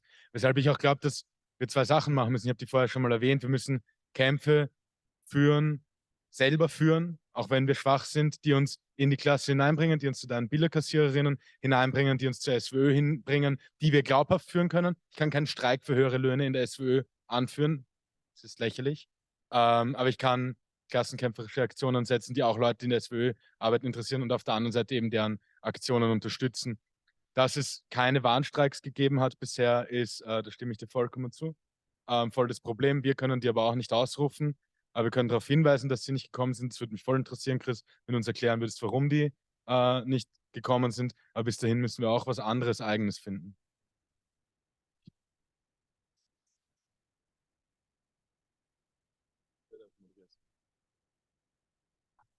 Ja, vielleicht nochmal da ganz kurz eben zum, so, ich versuche gerade meine Gedanken zu ordnen. Ja, also erstens mal, wie gesagt, Gewerkschaften, großer Apparat, viele Leute beteiligt, etc., etc., jeder Bereich unterschiedlichste Bedingungen. Also wir können zum Beispiel nicht alle Branchen einfach so über den Kamm scheren und sagen zum Beispiel, ja, es gibt zum Beispiel bestimmte Wirtschaftsbereiche, da geht es den Unternehmen sehr, sehr gut. Eine Bekannte von mir zum Beispiel ist Betriebsrätin bei einer großen österreichischen Tageszeitung. Die freut sich, wenn sie wahrscheinlich nächstes Jahr keine Nulllohnrunde hat. Warum? Weil Zeitungen gerade ziemlich scheiße rennen und eher der Kampf darum gehen wird, Arbeitsplätze zu halten. Jetzt kommen wir vielleicht noch mal kurz zu der Sozialpartnerschaftsgeschichte zurück. Ja, es ist einer der Punkte, über den man diskutieren kann und diskutieren muss. Ich sehe das eigentlich relativ wie ein Instrument. Was heißt das? Wie gesagt, dort, wo es mir etwas nützt, mit dem Kapital zu sprechen und mir Kompromisse auszumachen, dort werde ich etwas tun. Dort, wo ich sage, es kann keinen Kompromiss geben, werde ich mir andere Wege finden. Das ist ein, sagen wir mal, funktionalistisches Verständnis dazu. Es weicht auch durchaus vielleicht von dem ab, wie man Sozialpartnerschaft auch durchaus in Gewerkschaften bis jetzt denkt. Das ist jetzt meine persönliche Ansicht auf die Dinge. Und vielleicht noch ein letzter Punkt. Wer trifft denn Entscheidungen in Gewerkschaften? Sind in den meisten Fällen Betriebsrätinnen und Betriebsräte, also das heißt Menschen, die Wahlen hinter sich gebracht haben, Wahlen der Belegschaften, wo die Belegschaften gesagt hat, die Person, der Kollege, die Kollegin, das sind leibende Leute, die sollen uns vertreten und die treffen dann die Entscheidungen. Also das heißt, da sitzt niemand, also quasi irgendwelche alten weißen Männer, alleine da. In manchen Branchen muss man schon fairerweise sagen, gilt auch die Kritik. Wenn man sich die Bilder zum Beispiel der Metallindustrie anschaut, ja. Aber das spiegelt halt auch bis zu einem gewissen Grad die Branche wider, weil die halt ziemlich männerdominiert ist. Da kann man jetzt wiederum diskutieren, okay, ist ein Problem, damit muss man umgehen, aber grundsätzlich sind es eben Kolleginnen und Kollegen aus dem Bereich, die Entscheidungen treffen müssen. Stichwort, wie weit sind die Leute bereit zu gehen? Und die zweite Dimension ist, was wird es auch in Zukunft bedeuten? Weil natürlich auch zum Beispiel Stichwort in der Industrie sich jetzt die ganzen Konjunkturbarometer in vielen Fällen eher verschlechtern. Also das heißt, nächstes Jahr wird in dem Bereich auch das Thema Arbeitsplatzerhaltung groß ein Thema werden und weniger das Thema großartige Lohnerhöhung. Das muss man ehrlicherweise in vielen Fällen so aussprechen. Es gilt jetzt nicht für die gesamte Industrie, sondern also muss man sich immer für Bereich einzeln anschauen, aber so einfach kann man es nicht über den Kamm scheren. Und wie gesagt, es treffen nicht die Leute im stillen Kämmerchen die Entscheidung, sondern es treffen die Leute, die von ihren Belegschaften gewählt worden sind und die von ihren Belegschaften durch ihre eigene Gewerkschaftsmitgliedschaft mit dem entsprechenden Verhandlungsmandat ausgestattet sind. Ja, vielleicht um da auch einzusteigen in diese Diskussion über Gewerkschaften. Also da wurde ja schon die ÖGB-Demo auch ja angesprochen, also wie die ÖGB-Demo, ja genau. Da waren ja nicht so viele Leute und ich glaube, das zeigt aber schon auch ein Problem, wer auch gewerkschaftlich vertreten wird auch. Also gerade auch die Leute, die vielleicht auch gerade sehr stark von der Inflation auch betroffen sind, sind viel krassere, prekärere Schichten, die nicht mal gewerkschaftlich organisiert sind. Ja. Und das ist aber vielleicht auch ja ein Ding, weil du jetzt irgendwie, magst du schon recht haben mit so irgendwie individuellen Schuldzuschreibungen, da halte ich jetzt auch nicht viel davon. Aber dieses Bild eines weißen männlichen Industriearbeiters ist ja nicht mal in Österreich aufrechtzuerhalten. Das ist ja ein komplett auch migrantisch durchsetzt. Also die Proletarisierten sind ja auch Migrantinnen und so. Und das hat auch in der österreichischen Gewerkschaft immer an Repräsentanz dort gefehlt und an Kämpfen von migrantischen ArbeiterInnen. Und ein anderer Punkt ist, glaube ich, es gibt ja auch abseits der institutionellen Gewerkschaften Arbeitskämpfe, wie zum Beispiel bei den MIAM-Streiks. Also das ist etwas, wo vielleicht auch das hier interessant ist, auch für wo viele auch, keine Ahnung, Studierende dort vielleicht arbeiten und was vielleicht auch interessant wird, die Leute hier einzuladen und sprechen zu lassen und ihre Kämpfe zu unterstützen. Weil ich glaube, gerade die außerinstitutionellen Kämpfe, Arbeitskämpfe haben noch viel mehr Potenzial als wie diese institutionalisierten.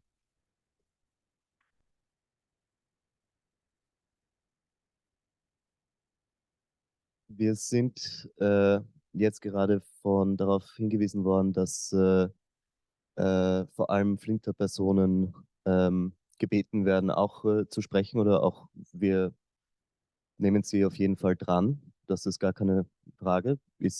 Also, sorry. So, okay, ich habe da 2 Wortmeldungen. Zuerst die da hinten, dann du. Gut. Hinterm Matthias.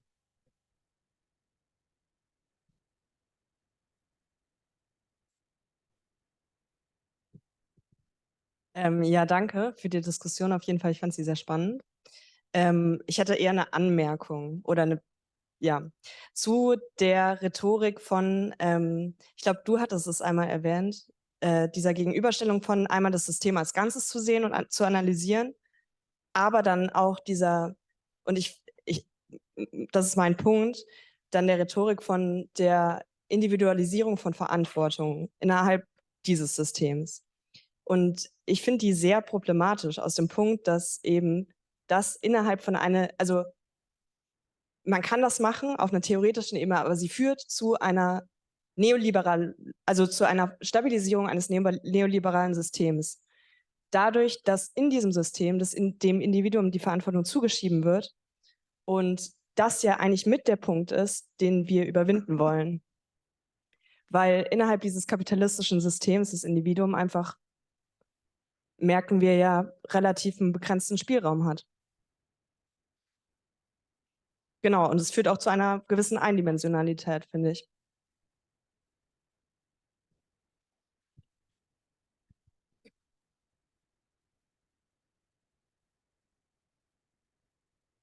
Ja, danke für deine Anmerkung. Ich glaube, dass das absolut gar nicht mein Punkt war, und falls das so gekommen ist, dann weiß ich nicht, habe ich eindeutig sehr vieles sehr falsch gemacht. Aber mir geht es überhaupt nicht um Individualisierung, sondern es geht mir darum zu benennen, dass es innerhalb eines also dass das System an sich halt nicht schwarz-weiß ist und dass nur weil ich also das ist halt so ein bisschen, gerade wenn wir über Klimafragen reden, wenn wir davon reden, geht es jetzt um Konsum oder Produktion. Das sind zwei Dinge, die nicht voneinander trennbar sind.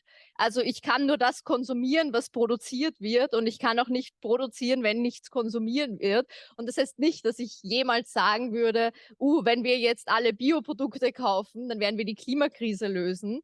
Aber dass es halt auch verkürzt ist, zu sagen, das hat nichts miteinander zu tun und es geht nur darum, irgendwie auf produktionsseitiger Weise was zu verändern, weil diese Dinge halt inhärent miteinander verbunden sind. Und genauso ist es halt auch so, dass nur weil ich jetzt sage, dass irgendwie Individuen im globalen Norden da vielleicht ein besseres Leben führen aufgrund der Art und Weise, wie der Kapitalismus organisiert ist, heißt das nicht, dass ich glaube, dass sie als Individuen daran was verbessern können, wenn sie jetzt sagen, ich kaufe das alles nicht mehr ein.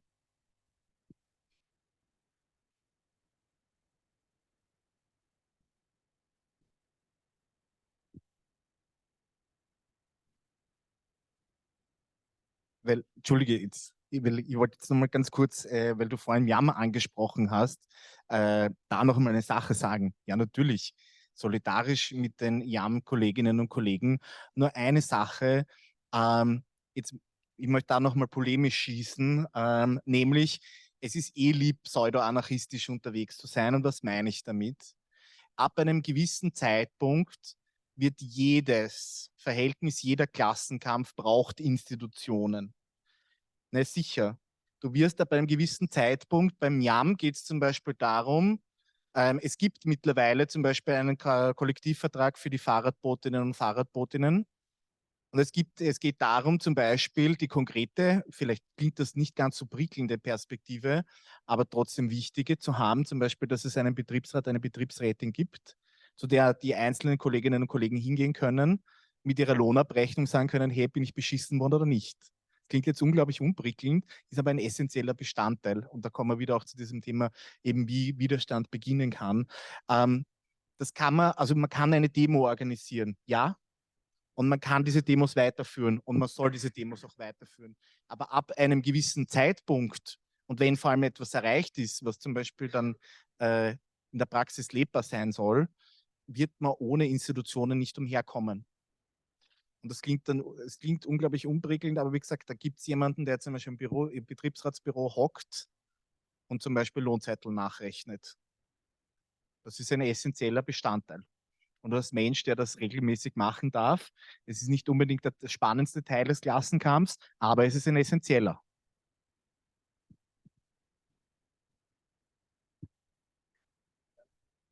Also ohne, dass das jetzt eine Zweidiskussion wird, aber keine Ahnung, mit diesem Wort alleine pseudo-anarchistisch, keine Ahnung, also damit halt irgendwie so mit so einer billigen Polemik irgendwie Kritik durchzustreichen und auch ganz viele Kämpfe, also historisch wie aktuell, die außerinstitutionell Arbeitskämpfe geführt werden, wenn man sich nach Italien mal anschaut, was da die wilden Streiks waren, also das war ein Klassenkampf, der sich außerhalb der institutionellen Form begeben hat und der viel mehr erreicht hat, als die österreichische Gewerkschaft irgendwie jetzt in den letzten Jahrzehnten überhaupt zustande gebracht hat.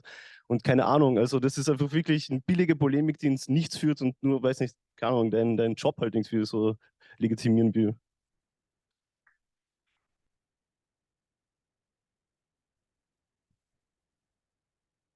Also ich habe jetzt, also ich habe ein bisschen auf diesen Moment gewartet, weil den gibt es dann beim Chris immer so. Und dann kommt immer dein Punkt, okay, gut, die Linken müssen alle in die Gewerkschaften und damit die Gewerkschaft sich nach links bewegt und dann sind höhere Abschlüsse drinnen und so weiter und so fort. Und ich ärgere mich dann immer so ein bisschen, weil die Gewerkschaften schlechte Abschlüsse machen, aber ich sehe dann auf der anderen Seite auch irgendwie jetzt letztens irgendwie Meldungen aus Deutschland, dass jetzt irgendwie die Arbeiter dort auf die Straße gehen für 8% Lohnsteigerung, während irgendwie die Metaller gerade 7,5 abgeschlossen haben. Also denke ich mir auf der anderen Seite, vielleicht hast du schon einen Punkt irgendwo. Aber Meine Frage wäre jetzt eher auf eure Organisationen und auf eure Verantwortung eigentlich, die ihr euch ja dadurch stellt irgendwo, dass ihr politisch organisiert seid. Wo glaubt ihr, müsst ihr irgendwie jetzt in den nächsten 5 bis 10 Jahren zulegen oder Erfolge feiern, damit man auf einer qualitativ neuen Stufe ist? Und das heißt jetzt nicht irgendwie, keine Ahnung, in allen neuen Bundesländern irgendwie 3 Ortsgruppen zu haben, sondern, sondern wirklich eine qualitative Änderung eurer Situation. Und vielleicht auch, wie viele Linke mehr zur Gewerkschaft beitreten müssen, damit sich da qualitativ was ändert und man aus diesem sozialpartnerschaftlichen Drive irgendwie rauskommt. Weil ich glaube dir ja ehrlich, dass du das willst. So. Aber was braucht ihr voneinander? So. Vielleicht kurz als Zwischenmeldung, Personen können auch während den Wortmeldungen aufzeigen und ich merke mir es dann sozusagen. Das geht auch. Bitte? Also soll ich wieder beginnen? Ja, eine große Frage, keine Ahnung. In den nächsten 10 Jahren. Also ich weiß nicht, wir sind ja gerade erst entstanden, aber ja, ja, damit es nicht so. Ja. Ja, keine Ahnung, also die Perspektive oder die Kämpfe, die wir auch jetzt gerade auch mit dieser European Action Coalition, wo wir voll viel auch lernen konnten, sind halt einfach Kämpfe, die ganz klar im Lokalen ansetzen und das aber dann trotzdem verbinden mit transnationalen Kämpfen. Und ich finde, das ist eigentlich ein sehr spannender Moment und ein sehr zentraler Moment, den man machen sollte. Und ich glaube, das ist auch so ein Fokus, den wir uns gesetzt haben, dass wir halt eben versuchen, eben halt im Grätzl, in verschiedenen Mietkämpfen Leute zu unterstützen, aber da halt eben nicht stehen bleiben bei irgendwie diesen Formen, sondern halt versuchen, da halt irgendwie schon auch die bestehenden Verhältnisse damit in Frage zu stellen. Und ich glaube, das wäre halt schon möglich oder ist auch möglich. Und uns hat das auf jeden Fall sehr beeindruckt und sehr viel Kraft gegeben, wie viele Kämpfe in Europa da auch sehr erfolgreich geführt werden. Und wenn man da irgendwie, egal ob das jetzt in Barcelona oder in Berlin ist, dann sind halt genau auch diese Bewegungen, die sich mit der kapitalistischen Stadt- und Wohnungspolitik auseinandersetzen, auch ziemlich starke Bewegungen geworden, die auch ja, sehr klar auch das kapitalistische System in Frage stellen. Und ich glaube, das ist auf jeden Fall etwas, wo wir denken, dass es in Wien, gerade wegen diesem Mythos, Rotes Wien und so weiter, auf jeden Fall da auch an der Zeit wäre, ja, da auch linksradikale und kämpferische Organisierung voranzutreiben. Und das ist eben das zweite, Organisierung ist, glaube ich, auch sehr wichtig. Ob das jetzt alles wir machen müssen, das, glaube ich, würde ich in Abrede stellen, dass irgendwie alle zu einer Organisation kommen. Aber ich würde mir wünschen, dass halt sich viel an Selbstorganisierung auch passiert. Und ja, ich glaube, das ist so ein bisschen die Perspektive. Aber ich kann jetzt auch nicht für die ganze Gruppe sprechen. Vielleicht haben viele Leute viel schlauere Ideen. Ja.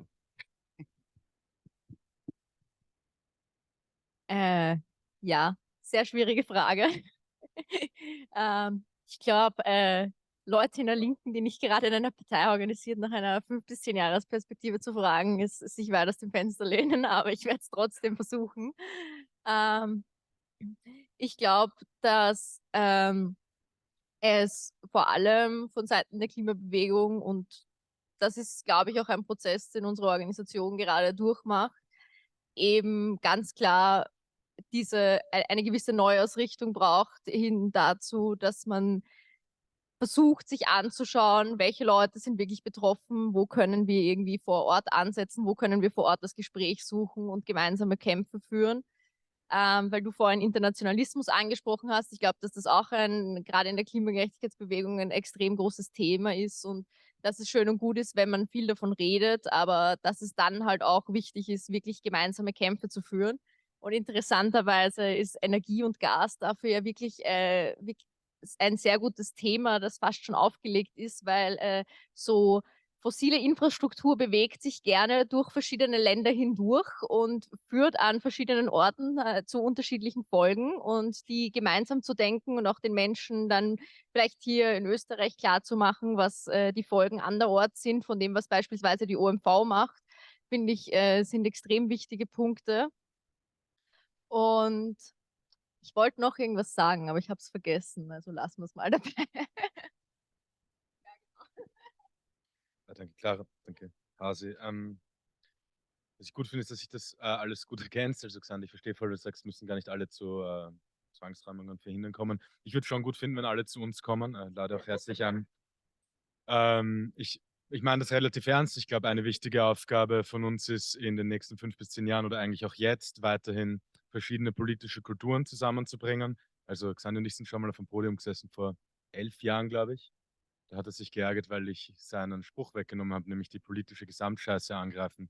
Ich finde es wichtig, Leute zusammenzubringen, die Gesamtscheiße angreifen sagen und die sozial-ökologische Transformation sagen und dann gemeinsam zu radikalisieren. Also gemeinsam eine radikale Antwort zu formulieren, aus einer Position der Schwäche, in der wir sind, einen Hebelpunkt zu finden in den Widersprüchen des Systems, die uns mächtig machen, die uns stark machen, die uns gemeinsam gewinnen lassen. Ich finde, was die Clara vorher gesagt hat, war voll wichtig. Bewusstsein entwickelt sich in Kämpfen und Selbstbewusstsein entwickelt sich halt beim Siegen.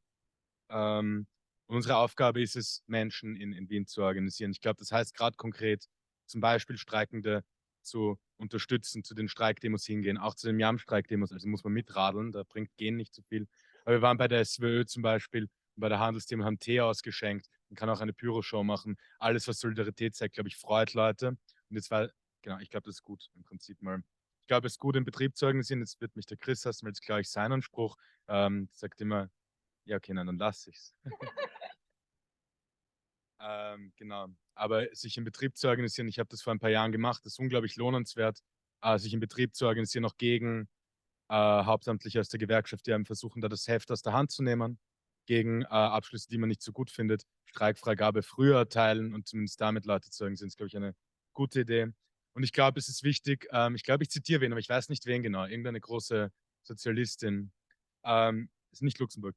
Ich glaube, es ist wichtig, da zu kämpfen, wo die Leute sind. Also ich glaube, im Moment ist es zum Beispiel wichtig, gegen die WM in Katar aufzutreten. Ur viele Leute ärgern sich über die Menschenrechtsverletzungen, die 15.000 Toten, über die moderne Sklaverei und gleichzeitig mögen sie Fußball extrem gern. Ich mag Fußball auch so okay gern.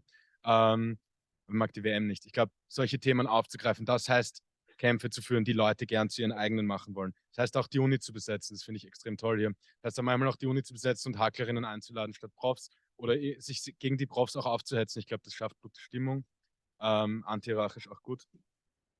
Oder auch zum Beispiel die Streiks in der SWÖ oder im Handel als grundlegend feministische Kämpfe nicht nur zu verstehen und zu denken, sondern auch selber zu führen. Ich rede eh schon wieder zu lang, vorher habe ich auch zu lange geredet, deswegen habe ich den Schlusssatz nicht sagen können, deswegen sage ich jetzt, ich glaube, die Lösung ist halt weder der Lesekreis noch der Voluntarismus. Und ich glaube, die Lösung ist Ernsthaftigkeit, Kritik und Mut in einer linken klassenkämpferischen Politik.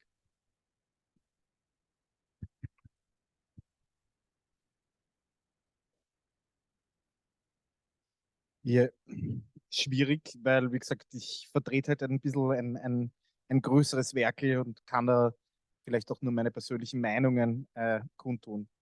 Also vielleicht noch mal ganz kurz, weil du es dezidiert gefragt hast, wie viele Linke müssen Gewerkschaftsmitglied sein, dass sich was ändert? Da muss ich gleich ein bisschen wieder zurückschießen. Ich würde die Frage so eigentlich zurückweisen. Warum? Es kann niemals genug Linke in der Gewerkschaftsbewegung geben. Wenn man jetzt kurz drüber nachdenkt, denkt man sich so, das ist irgendwie eigentlich ein Widerspruch und genau diesen Widerspruch gibt es aufzulösen. Gewerkschaften muss man nicht lieben. Ich verbringe sehr viel Zeit hauptamtlich in diesem Apparat.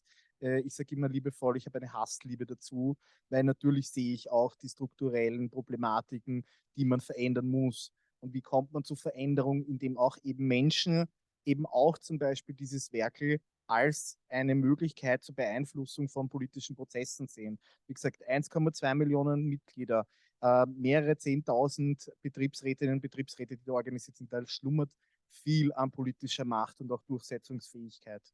Und ich glaube, da muss man eben auch den Apparat auch eben verstehen als oder beziehungsweise den Apparat, aber diese Organisation als Möglichkeit, eben auch Kämpfe zu führen im Sinne davon, eben zum Beispiel die ökologischen Themen, jetzt als konkretes Beispiel, stärker in den Vordergrund treten zu lassen und zum Beispiel eben auch von Gewerkschaften einzufordern, hey Leute, ihr müsst stärker euch überlegen, wie zum Beispiel konkret diese sozial-ökologische Transformation ausschauen könnte, in unser aller Sinne und in eurem Sinne eurer Mitglieder. Nur solche Forderungen, und das sage ich jetzt auch immer muss man auch immer sagen, das ist das Ding der Psychologie, Forderungen, die von außen kommen, bewirken meistens, dass sich Gruppen tendenziell eher verschließen Also wenn man Leuten von außen erklärt, ihr müsst dies und das und jenes tun, ist meistens dann der Effekt, dass die Leute so machen und noch näher zusammenrücken. Vielleicht in dem Sinne, dass sie eben Dinge tun, die man selber nicht will. Aber was kann man eben deswegen tun? Deswegen eben die solidarische Kritik in den Vordergrund stellen. Was heißt solidarische Kritik? Ja, na, nicht Mitglied sein. So, das ist mal das Erste. Und dann eben auch zu sagen, hey, ich finde es gut, dass mir der ÖGB zum Beispiel eine Zeitschrift 4-mal im Jahr schickt, aber ich hätte jetzt gern zum Beispiel von meinen Vertreterinnen und Vertreterinnen zum Beispiel konkret Antworten, hey, wie willst du das zum Beispiel in unserer Branche mit der sozialökologischen Transformation machen? Welche Ideen habt ihr? Und wenn ihr keine Ideen habt, hier wäre ich hätte Ideen. Und das ist etwas, was man sehr wohl machen kann und wo man auch die Veränderung eben, wie gesagt, das ist ein langer, steiniger Weg, das muss man auch immer ehrlicherweise aussprechen, aber es ist möglich und es geht darum, wie gesagt, auch hier eine neue Perspektive auch reinzubekommen.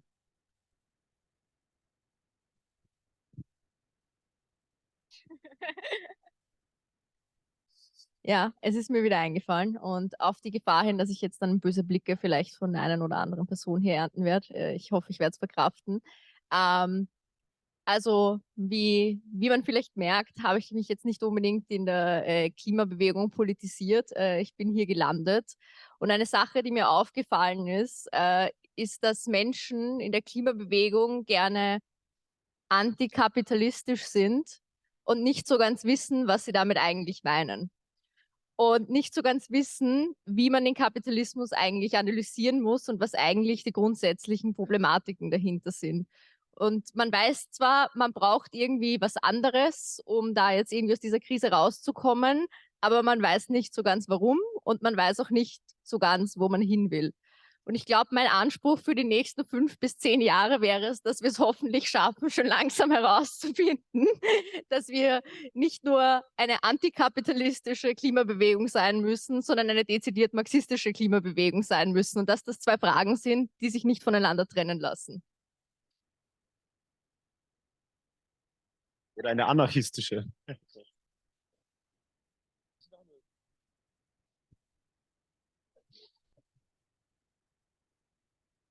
Wir würden jetzt eine Frage von einer Person dran nehmen, die ihre Frage in den Chat geschrieben hat, online. Genau, die wird einfach vorgelesen. Ja, also Clara hat online gefragt, inwiefern haben Linke vielleicht auch zu einer erhöhten Inflation beigetragen? Konkret meine ich Lockdowns und Covid-Politik und generell die Liebe zu hohen Staatsausgaben.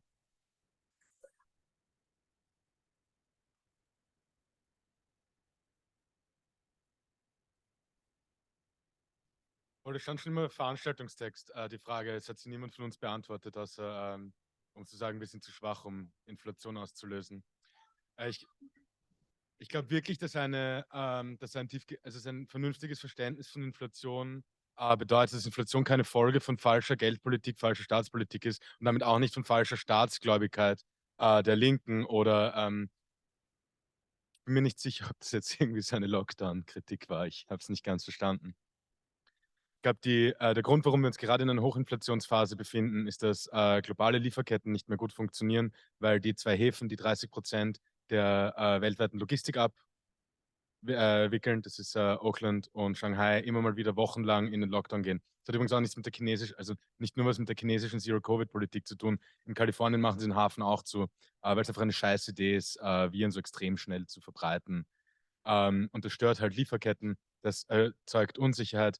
Diese Entscheidung zwischen Investition oder Preiserhöhung, die orientiert sich an der erwarteten Profitrate der Kapitalistinnen. Und bei Unsicherheit muss man halt Erwartungen ein bisschen runterschrauben. Das kommt dazu, dass einfach relativ physische, materielle Infrastruktur zerstört worden ist, mit der Öl und Gas nach Europa gekommen sind.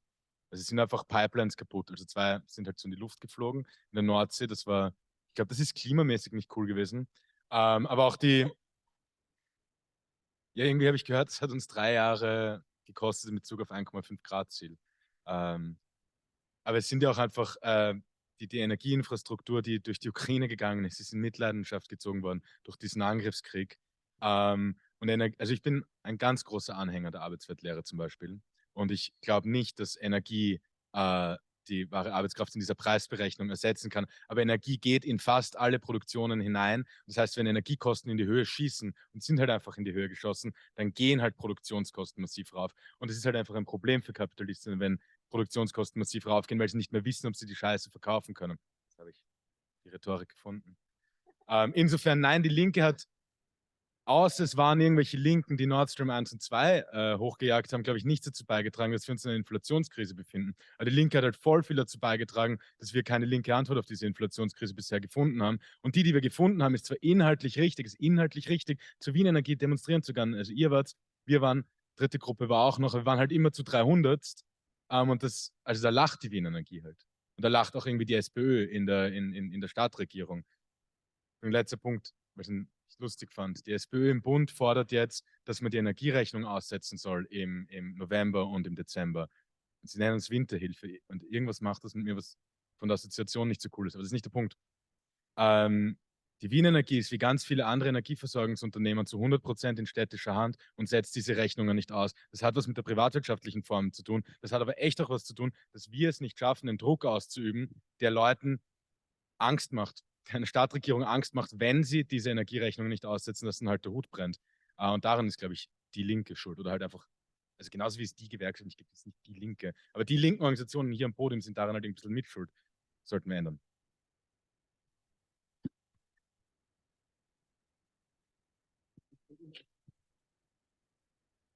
Nein, vielleicht nur ganz kurz, um auf den letzten Punkt einzugehen, weil das vorhin schon erwähnt wurde, finde ich so Konzepte wie diese doch eigentlich recht große Kampagne in Großbritannien, dieses Don't Pay, wo es eben darum geht, dass möglichst viele Menschen, ihr Ziel ist, glaube ich, 1 Million Menschen, ihre Gasrechnungen nicht bezahlen diesen Winter. Und wo eben wirklich auch vor Ort mit Menschen ins Gespräch gekommen wird und versucht wird, Menschen zu organisieren, die die normalerweise nicht in unserer politischen Bubble sind, dass das eigentlich ein ziemlich cooles politisches Experiment ist und das eigentlich gar nicht mal so schlecht läuft und das auch geschafft hat, den politischen Druck auszuüben, dass eine Tory-Regierung einen, okay, ja, mehr oder weniger vertrottelte Gaspreisbremse eingeführt hat. Aber alleine, dass diese Regierung das eingeführt hat, ist, glaube ich, schon auch auf diesen politischen Druck zurückzuführen, dass die Menschen sonst halt gesagt haben, sie würden einfach ihre Rechnungen nicht bezahlen. Ich habe mich im September mit Don't Pay UK auseinandergesetzt und damit haben sie den 10. Oktober haben sie damals als Frist angegeben. Wenn sie 1 Million Pledges haben, dann gehen sie in den Zahlungsstreik und dann hatten sie 110.000, glaube ich, und sind nicht in den Zahlungsstreik gegangen. Weil ich hätte es auch interessant gefunden und mir dann aber gedacht, okay, das scheint nicht zu greifen, wohingegen diese Enough is Enough Massenbewegung in England damals mehr Unterstützung schien. Da habe ich mich nicht mehr damit auseinandergesetzt, aber wie viel, also gehen die jetzt in den Zahlungsstreik mit 1 Million Leuten? Ich habe immer gesagt, unter 1 Million geht es auch politisch nicht und führt zu nichts. So wie ich das in Erinnerung habe, also wir haben sie jetzt ja im November getroffen, aber da haben sie auf jeden Fall schon genug Leute, die in den Streik gehen würden und sie haben es verschoben auf den 1. Dezember. Da ist jetzt der nächste Termin und dann auf den 1. April. Also sie orientieren sich an den an den angekündigten Erhöhungsdaten, genau. Und das wurde nur verschoben auf 1. Dezember. Soweit ich das in Erinnerung habe, aber vielleicht irgendwie anders ist. Ich glaube, es ist schon eine reale Herausforderung, Aktionsformen zu finden, die erfolgreich sind. Also eben, wie ich vorher gesagt habe, nicht in den Voluntarismus reinzugehen. Und ich meine, Österreich hat eine relativ, also ich glaube, in Österreich sind 3 Zahlstreiks, der Tabakstreik und der Lichtstreik der Sozialdemokratie gegen die austrofaschistische Machtübernahme, der Versuch von Zahlstreiks in den 1970er Jahren. Und die sind ja auch fehlgegangen. Mich würde auch ein bisschen interessieren, warum oder warum das diesmal nicht wäre.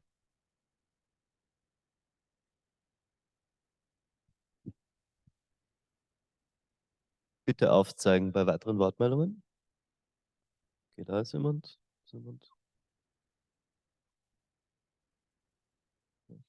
Dann die Person war zuerst.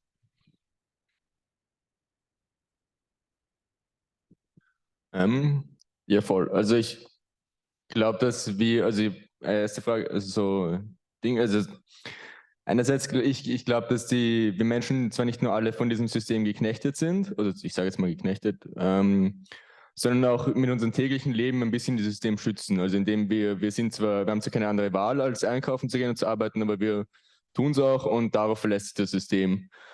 Und ob wir eine Möglichkeit seht, aus dem System auszubrechen und trotzdem noch unser Leben anders als dieses System zu strukturieren und dadurch diesem System den Rang abzulaufen praktisch.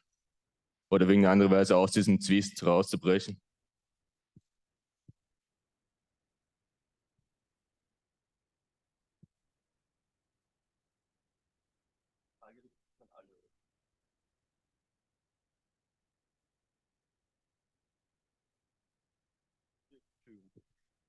Ja, ich hoffe, ich habe es richtig verstanden.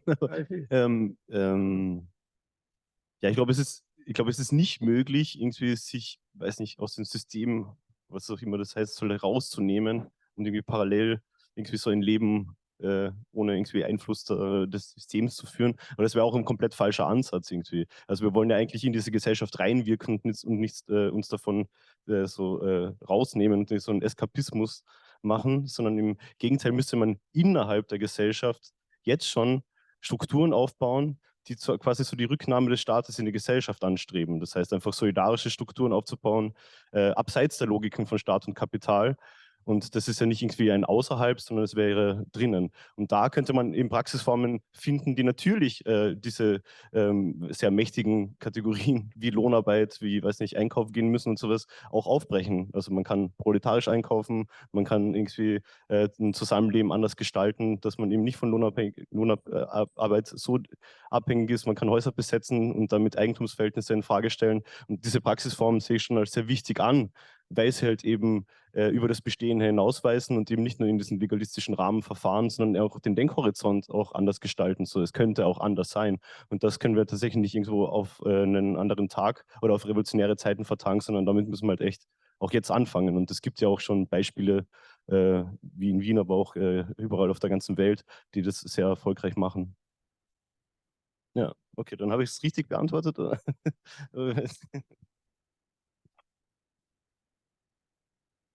Ja, ich würde da prinzipiell zustimmen. Ich glaube, dass man aber trotzdem irgendwie bedenken muss, dass es für die allermeisten von uns wahrscheinlich nicht möglich sein wird, zu sagen, okay, ich scheiße jetzt komplett auf mein Studium, ich weiß nicht, ich habe mein Geld irgendwann klug in Bitcoin investiert und wieder gut entinvestiert. Also so die allermeisten von uns unterliegen dann halt trotzdem noch immer gewissen Zwängen in diesem System. Und ich glaube, genau das macht ja auch politische Organisation heutzutage so unglaublich schwierig. Also ich habe mir diese Frage mal so in Bezug mit den Besetzungen in der Lobau gestellt, weil dann irgendwie die Mama von einem Freund von mir so erzählt hat, wie sie einfach ein Jahr lang nicht studiert hat, weil sie halt ständig dort war. Und dann habe ich mir so gedacht, ja, okay, wenn wir jetzt heute sagen würden, wir machen halt ein Jahr lang gar nichts, dann würden wir einfach exmatrikuliert werden, einfach aufgrund der Uni-Gesetze und wie die sich halt verändert haben. Und ich glaube, das zeigt halt eben sehr schön, wie wir halt alle in diesen Strukturen gefangen sind, aber trotzdem noch immer versuchen können, irgendwie nebenbei oder so weit, wie es halt irgendwie möglich ist, uns aus diesen Strukturen in gewisser Weise zu befreien oder halt zu versuchen, herauszufinden, wie es anders sein könnte.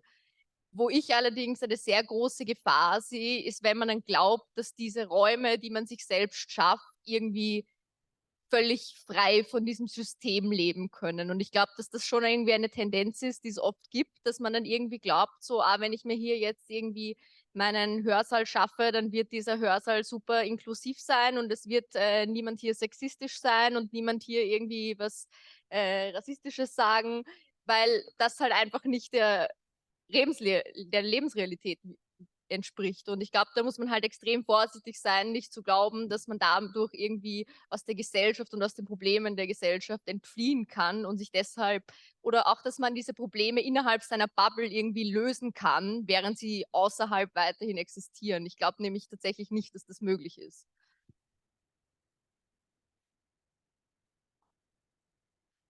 Ich glaube, das Kluge ist, sich selbst irgendwie aus dem System da rauszunehmen, wo es einen kaputt macht, so ganz als individuelle Entscheidung, aber muss dann irgendwie auch jeder und jede für sich selber wissen. Ich glaube, unsere Aufgabe ist es, so viele Leute wie möglich mitzunehmen, also auch Aktionsformen zu finden, die nicht nur für uns möglich sind, sondern die auch für die Breite der Klasse möglich sind. Und das heißt halt, glaube ich, einen Fokus darauf zu setzen, das System kaputt zu machen, und nicht sich selbst daraus rauszunehmen. Also gibt es eine zivile Metapher dafür, die ist die Person, die die Glühbirne erfunden hat, hat die Pläne bei Kerzenlicht geschrieben. Das ist ein Lenin-Zitat, da geht es darum, dass man den letzten Kapitalisten noch den Strick abkauft, mit dem man dann irgendwas macht, worüber man nicht öffentlich spricht. Ich bin gar nicht so der Freund vom Wortradikalismus, aber ich glaube, die Aufgabe ist es, breitenwirksam und begeisternd Leute dazu zu bekommen, dieses System zu überwinden, dazu zu nutzen, was man zur Verfügung hat. Das kann eine parlamentarische Plattform sein, das kann eine angemeldete Demonstration sein oder das kann eine unangemeldete Demonstration sein, wo wir dann zu Xandis Knüppelträgern kommen, wie wir mit denen umgehen müssen. Ich glaube, das Wichtige ist, dass man nicht das System für Sachen nutzt, die nicht das System zerschlagen sollen. Ich glaube, das ist die strategische Ausrichtung, die wichtig ist. Ich glaube, es ist nicht richtig, in eine bürgerliche Regierung zu gehen. Ich glaube, es ist nicht richtig, für bürgerliche Forderungen zu demonstrieren, weil das gut ankommt. Ich glaube in Wirklichkeit auch, es ist nicht gut für einen grünen Kapitalismus zu agitieren, weil man damit zumindest die Umweltfrage in die Präsenz bekommt. Aber die Werkzeuge, wie sie sind, wenn ich sie tatsächlich einsetzen kann für das strategische Ziel, Klasse vereinen, Kapitalismus überwinden, sollten wir schon annehmen, weil die Gegenseite wird es tun. Und es ist gar nicht so sicher, dass wir gewinnen. Also wir sollten uns da alles nehmen, was wir kriegen. Ihr habt schon alles gesagt. Wir müssen so lange reden. So, ganz kurz. Ich habe mir jetzt noch insgesamt 3 Personen, ja, ich sehe sie schon, keine Sorge. Ich habe 3 Personen jetzt sozusagen notiert, die werden noch sprechen und also wie sonst auch, immer zuerst die Wortmeldung, dann die Antwort. Und dann nach der Wortmeldung der 3. Person würde ich die sprechenden Personen hier um ein Abschluss-Statement gemeinsam mit der Antwort bitten. Ja, also ich bin der Meinung, dass den Kapitalismus zu kritisieren ganz richtig und notwendig ist. Und auch die Methode des Marxismus ist durchaus nützlich. Nur konnte der Karl Marx und seine Nachfolgerinnen das ökologische Problem, das durch die entwickelte Industriegesellschaft im 21. Jahrhundert entstanden ist, nicht vorhersehen. Und ich glaube,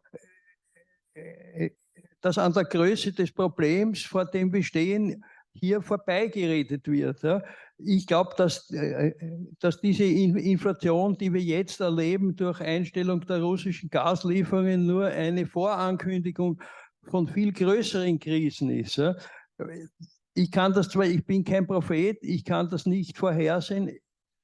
Es ist aber ganz klar, dass unsere industrielle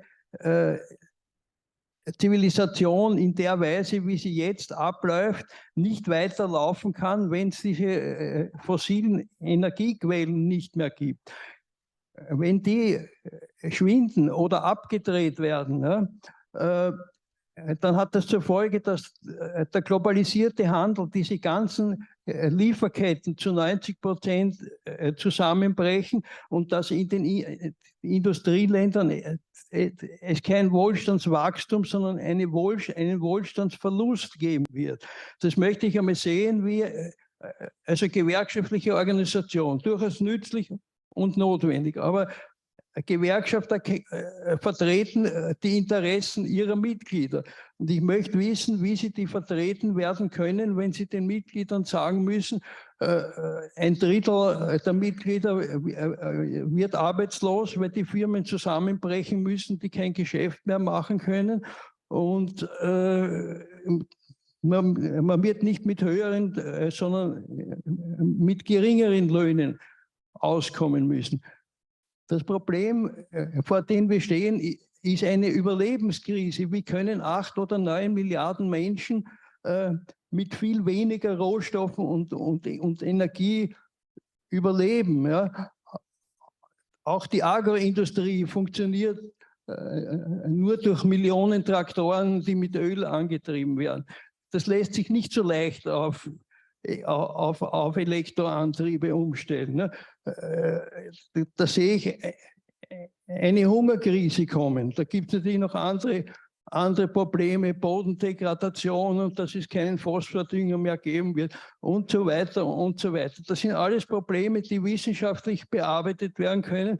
Aber was ihr hier macht, das ist eine traditionelle marxistische Veranstaltung, wie ich sie seit 1968 hundertfach erlebt habe. Und es werden zwar sehr viele richtige Sachen gesagt, aber an der Größe des Problems redet ihr einfach vorbei.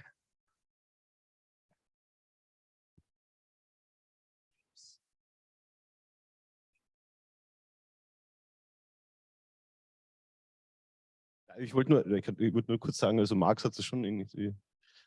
Achso, du. Ja, aber so stimmt es ja auch nicht ganz. Also Marx beschreibt ja die kapitalistische Produktionsweise schon als destruktiv und dass sie auch die eigenen Grundlagen untergräbt, nämlich Mensch und Natur. Also hat er das jetzt vielleicht nicht gänzlich vorhergesehen, aber die Produktionsweise schon als das beschrieben, was sie ist und wozu sie auch heute auch führt. Und ich glaube, es führt trotzdem halt kein anderer Weg vorbei an der Abschaffung des Kapitalismus. Also schade, dass wir jetzt schon so lange darüber reden müssen. Ich würde auch gerne nicht mehr Marx lesen. Vielleicht ist das auch der Zweck der Revolution. Aber es führt halt keinen Weg daran vorbei, dass wir es halt dann trotzdem weiter versuchen müssen.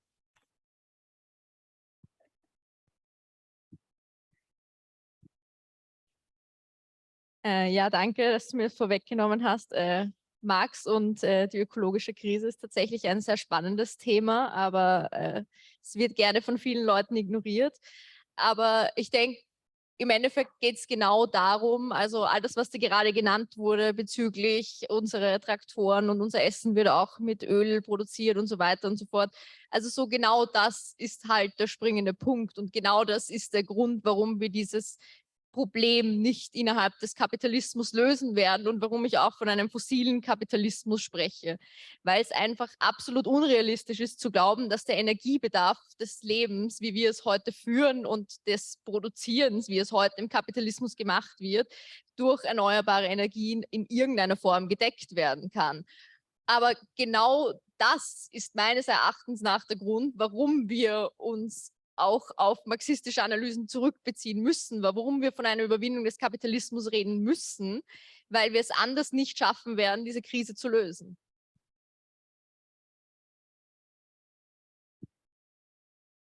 Naja, was da angesprochen wurde, ja, vielleicht fangen wir mal ganz kurz an. Diese Wachstumskritik zu 100% verständlich. Nur die grundsätzliche Frage ist, und ich tue mir gerade ein bisschen schwer, meine Worte zu finden dazu. Ich kann nur zu einem Punkt kommen. Industrielle Prozesse sind jetzt nichts Böses. Kurz und einfach. Weil, wie gesagt, eine Industrie brauche ich zum Beispiel, um so ein Gebäude zu errichten, um so ein Gebäude mit der Technik auszustatten, dass es funktioniert. Die brauche ich aber auch zum Beispiel, um da draußen zum Beispiel Straßenbahnen fahren zu lassen. Weil ich brauche jemanden, der mir die Schienen gießt, ich brauche jemanden, der mir die Straßenbahn baut. Und die Straßen, aber, ja, ja, das ist halt dann die Frage, was nicht alles, was zum Beispiel der Punkt ist zum Beispiel Stichwort Nahrungsmittelproduktion. Wir produzieren teilweise unglaublich ineffizient Nahrungsmittel. Warum? Weil es halt produziert für Marktverhältnisse. Also Stichwort, dass Dinge zum Beispiel so produziert werden, dass sie schneller kaputt gehen, als Beispiel. Oder beziehungsweise Lebensmittel eben nicht lang gelagert werden können und so weiter und so fort. Also das heißt, es ist jetzt nicht dieses Industrie-Ja- oder Nein-Prinzip, also das würde ich definitiv nicht sagen, sondern es ist die Frage, welche Industrie und welche Güter produziert die für welche Menschen? Das ist die entscheidende Frage, die ich in den Vordergrund stellen würde. Also produziert man für die Interessen von Kapitalistinnen und Kapitalisten oder sagt man, die Kolleginnen und Kollegen in der Fabrik stellen Dinge her, die ich tatsächlich brauchen kann, in vielleicht auch kleinerer Stückzahl, weil es ist nicht unbedingt die Notwendigkeit da, 1000 Stückchen davon zu produzieren, sondern ich kann auch nur 500 davon machen. Wenn ich es, sagen wir mal so, zum Beispiel das schaffe, Marktprozesse auszuhebeln. Also das heißt, dass ich zum Beispiel diese 500 Stückchen, wenn ich die zum Beispiel normalerweise über den Markt verkaufen würde, einen Verlust mache und damit, dass die Firma auf Dauer beschädigt ist und vielleicht Konkurs geht. Wenn es gute Dinge sind, kann ich auch die Produktionsmengen zum Beispiel verändern. Aber wie gesagt, die Industrie und die Veränderung der Industrie und auch die Demokratisierung der Industrie ist ein entscheidender Faktor für den ökologischen Wandel. Und natürlich brauchen wir auch eine gewisse Adaptierung von Lebensstilen. Also gibt ja immer die Hochrechnung, wie viel Erden wir verbrauchen und so weiter. Aber da spielt eben zum Beispiel die Industrie ein wichtiger Faktor und da spielen auch die Kolleginnen und Kollegen dort, die dort täglich arbeiten, auch eine wichtige Rolle, weil die wissen zum Beispiel, wie man ökologische Produktion auch durchaus umbauen kann. Da gibt es eben Beispiele wie zum Beispiel Opel, wo ja die Leute selber aus der Produktion gesagt haben, hey, wir wissen ja eigentlich, wie wir zum Beispiel Energie sparen könnten, indem wir das und das und das so anders machen. Ja, da muss man nur ihr Expertinnenwissen der Tat eben auch entsprechend anhören. Da gibt es auch was sagen, glaube ich, weil es gab eine Frage im Vorbereitungstext, welche historischen Beispiele gibt es zur Überwindung der Krise, und mir ist nichts eingefallen, habe nichts gesagt.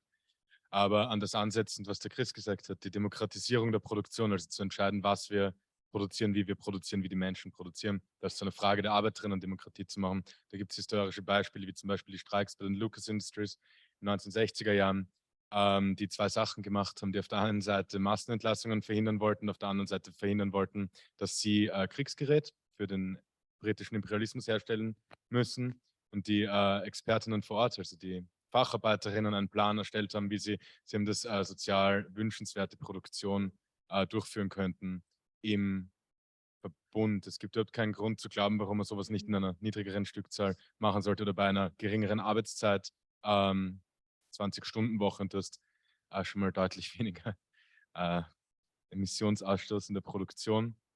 Und ich glaube wirklich auch, dass wir das hinbekommen. Also ich glaube, die Größe des Problems ist da, aber es ist nicht unschaffbar. Sonst muss ich ehrlich sagen, würde ich auch am Samstagabend nicht mehr hier sitzen.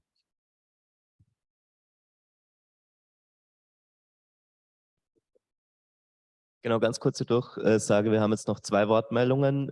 Die sozusagen Rednerinnenliste ist bereits geschlossen.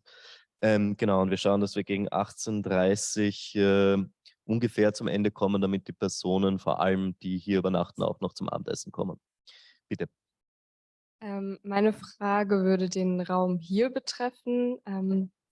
Wo seht ihr wo seht ihr die Handlungsmöglichkeiten dieser Uni-Besetzung? Vielleicht auch aus marxistischer Perspektive.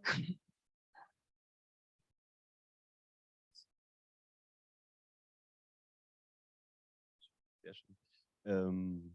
Vielleicht müsste man das die Leute auch fragen, die jetzt hier mehr involviert sind, aber was mir halt ein bisschen aufgefallen ist irgendwie, dass es jetzt nicht so eine, weiß nicht, also ich finde es sehr cool, dass es eine Besetzung gibt, aber dass es eine Form von geduldeter Besetzung ist. Also hier gibt es einen zweiten Hörsaal, der ist komplett leer. Es gibt ganz viele Bereiche hier noch, die eigentlich auch geöffnet werden können, und ich denke mir, es fallen die Temperaturen so stark, dass es eine Lebensgefahr ist für wohnungslose und obdachlose Menschen. Das wäre zum Beispiel auch eine Möglichkeit, hier Hörsäle zur Verfügung zu stellen für warme Schlafplätze. Oder eben auch für Geflüchtete, die gerade österreichweit verteilt in Zelten ausharren müssen und dort frieren. Also ich glaube, wenn man halt nicht nur im Hörsaal von Intersektionalität redet, sondern vielleicht das auch in die Praxis mit einfließen lässt, wäre das eigentlich sehr schön.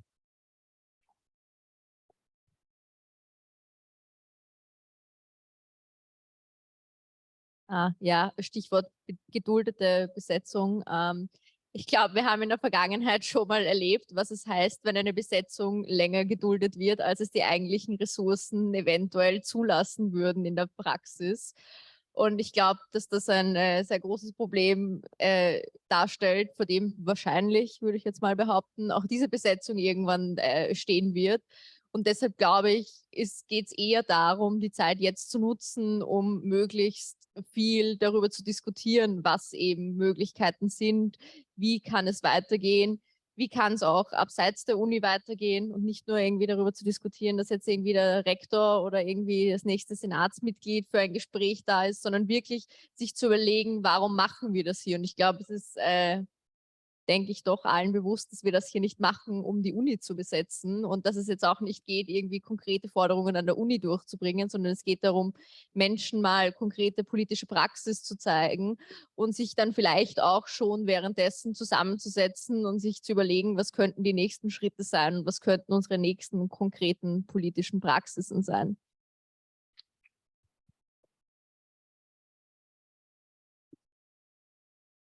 Also zuerst, ich mag die Uni-Besetzung nicht runterreden. Es ist voll die Leistung, dass ihr die Uni besetzt habt und ich finde es extrem toll und bin extrem dankbar. Und es ist auch einfach in den letzten 12 Jahren mehrmals versucht worden, die Uni zu besetzen und die Genossinnen, wir sind daran gescheitert.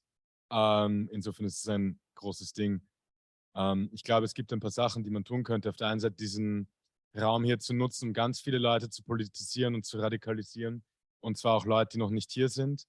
Ich glaube, es wäre gut, wenn wir über Unipolitik reden, mehr über die Fachhochschulen zu reden, über Leute, die soziale Arbeit studieren, über Leute, die Medizinberufe studieren, über Leute, die endeffektiv in schlecht bezahlten Facharbeiterinnenjobs enden werden. Ich glaube, das wird den Leuten, die hier schon besetzen und den Leuten, die noch nicht besetzen, extrem viel geben. Das weitet dann auch die Ressourcen aus.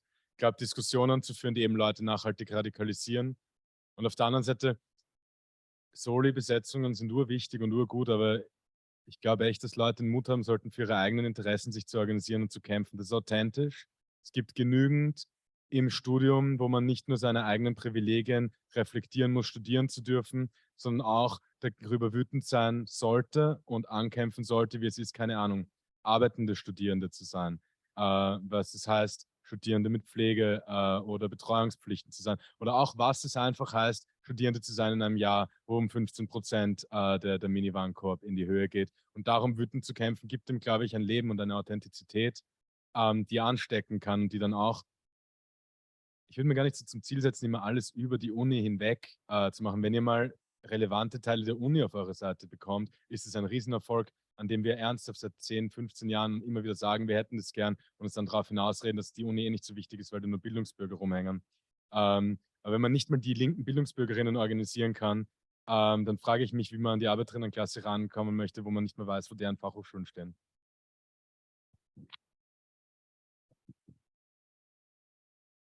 Ja, das meiste ist eh schon gesagt. Ich meine, ich kann es nur noch mal wiederholen oder mich anschließen. Es geht darum, diese Uni-Besetzung als einen Ort der konkreten Utopie zu sehen. Also Stichwort auch vielleicht gemeinsam eben Vorstellungen zu entwickeln, wie es anders gehen könnte.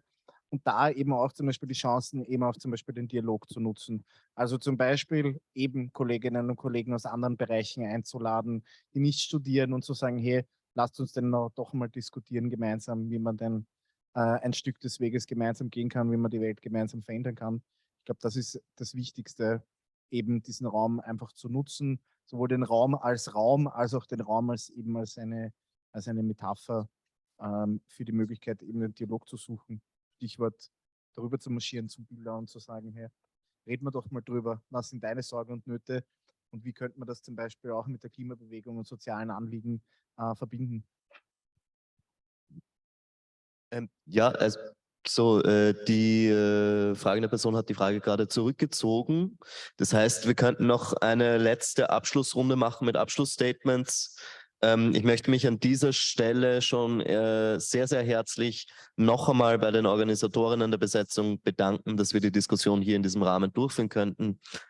Und vor allem auch bei den sprechenden Personen bedanken, dass sie hier waren. Noch kurz 2 Rückmeldungen im Sinne der Organisatorinnen, nämlich zuerst, bitte nehmt sozusagen den Müll, den ihr selbst hier fabriziert, wieder mit. Ganz wichtig. Und zweitens wurde ich gebeten, nochmal zu sagen, dass die Personen, die hier übernachten, gerne auch schon zum Essen kommen können, damit dann auch noch genug da ist. So. Bitte, also Runde von Abschlussstatements. Ja, ich glaube, es ist eh schon sehr viel gesagt worden.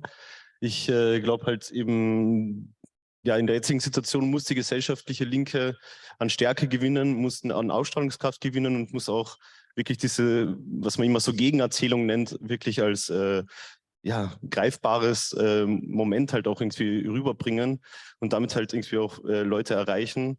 Und ich glaube, das ist die Aufgabe der gesamten gesellschaftlichen Linken und nicht irgendeiner Organisation nur.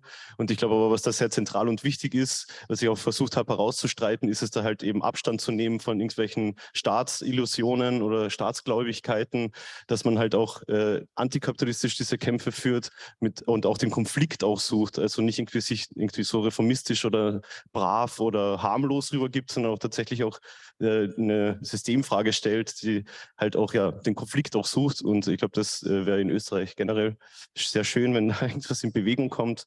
Voll. Und ja. Mehr fällt nicht.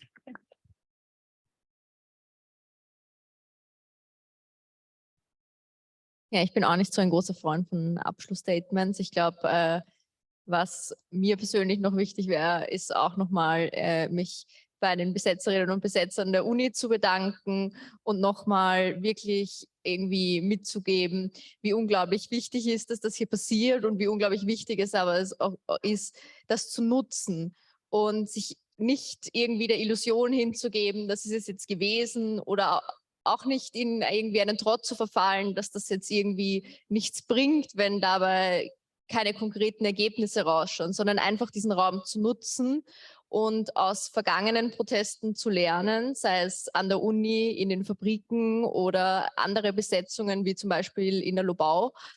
Und aus diesen Erfahrungen und aus diesen Fehlern zu lernen und sich anzuschauen, wo können wir jetzt konkret weitermachen, damit wir dann, falls dieser Hörsaal irgendwann nicht mehr besetzt ist, unseren Protest wieder stärker auf andere Unis, in Raffinerien oder auf die Straße tragen können.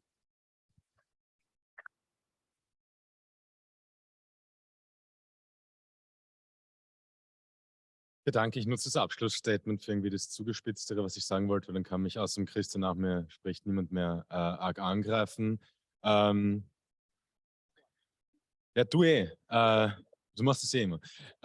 Ich glaube, es gibt gerade viele nicht ganz erfolgreiche Politikformen und es ist wichtig, sich da nicht drüber zu stellen und zu sagen, es ist eure Schuld, dass meine nicht erfolgreich ist, aber es gibt auch einfach falsche Politikformen. Ich glaube, davon sollte man sich klar abgrenzen. Ich glaube, die Aufgabe für die nächsten Jahre ist, glaubwürdig klassenkämpferisch zu agieren und nicht klassenkompromisslerisch. Ich glaube, die Aufgabe für die nächsten Jahre ist, radikal antirassistisch zu kämpfen und einfach Hetze und Hass nicht mitzunehmen, weil ich glaube, das wird zunehmen und die Aufgabe für die nächsten Jahre ist auch radikal, um Frauen- und Flinter-Stern-Befreiung zu kämpfen und sich hier auf keine reaktionären Ressentiments einzulassen. Ich glaube, das bedeutet auch innerhalb unserer Bewegung, innerhalb der linken Bewegung, innerhalb der Arbeiterinnenbewegung, innerhalb und außerhalb der Gewerkschaften gegen reaktionäre Ideologien anzukämpfen, ernsthaft auf Augenhöhe Leuten zu sagen, ich finde das scheiße und hier ist meine Analyse deshalb und ich möchte es gerne ändern. Und letztlich, ich glaube, wir müssen alle gemeinsam ins Tun kommen. Wenn wir das hinbekommen, dann glaube ich, überstehen wir diese Rezession. Es gibt danach noch organisierte Linke, vielleicht auch mehr als jetzt. Und es gibt inspirierende Kämpfe gegen das System. Ich kann mir vorstellen, dass 2023 eine tiefere kapitalistische Krise wird als 2008. Und 2008 war richtig scheiße für die Unterdrückten und Ausgebeuteten im globalen Kontext. Das würde ich gerne dieses Mal vermeiden. Ich glaube, wir bekommen das hin.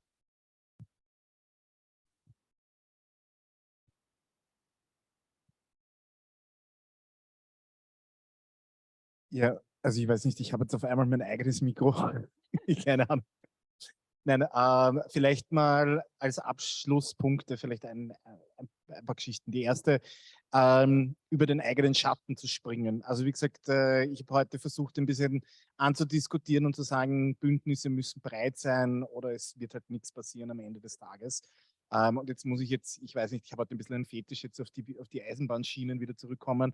Wenn es nicht gelingt, eben zum Beispiel einen ökologischen Kampf dorthin zu entwickeln, dass man sagt, ja, eigentlich ist es ja auch voll in deinem Interesse, weil du arbeitest ja mit Stahl, du stellst Schienen her, lasst uns doch gemeinsam etwas tun. Das ist in unser aller Sinne.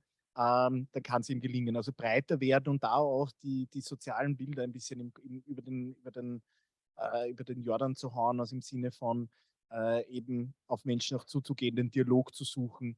Das ist, glaube ich, das Erste. Der zweite Punkt ist, ja, na nicht, die gewerkschaftliche Organisation, alle Menschen, wie gesagt, man muss Gewerkschaften nicht lieben, ich tue es selber nicht, aber man muss eben sagen, kritische Solidarität kann halt nur funktionieren, wenn es eben kritisch und solidarisch ist und dafür ist die Voraussetzung eben zum Beispiel eben die Gewerkschaftsmitgliedschaft. So, das ist mal der zweite Punkt. Und der dritte Punkt ist eben, wie gesagt, Kämpfe wieder gemeinsamer denken und eben auch eben den Raum zum Beispiel dafür zu nutzen, eben diese Kämpfe zu denken.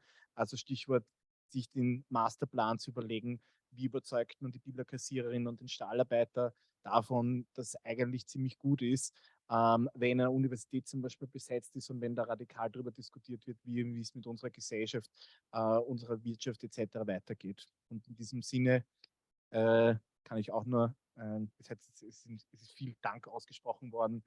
Ich kann sagen, eine Sache, die ich eben aus meiner Vergangenheit bekannt vorkommt, Diskussionen bei Universitätsbesetzungen dauern immer länger.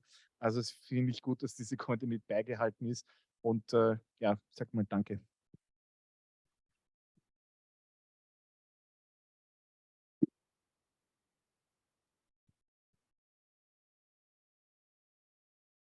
So, wie gesagt, vielen Dank fürs Dasein.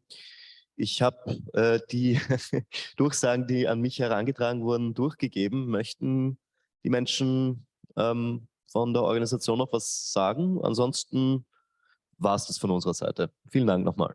Ja. Genau, danke. Ein letzter Punkt noch wichtig. Erstens, unsere Zeitschriften, die wir veröffentlichen, liegen da vorne aus zur freien Entnahme. Zweitens, die Aufnahme der Podiumsdiskussion wird auf unserer Website veröffentlicht über Social-Media-Kanäle platypus1917.org. Entschuldigung, .com steht eh da.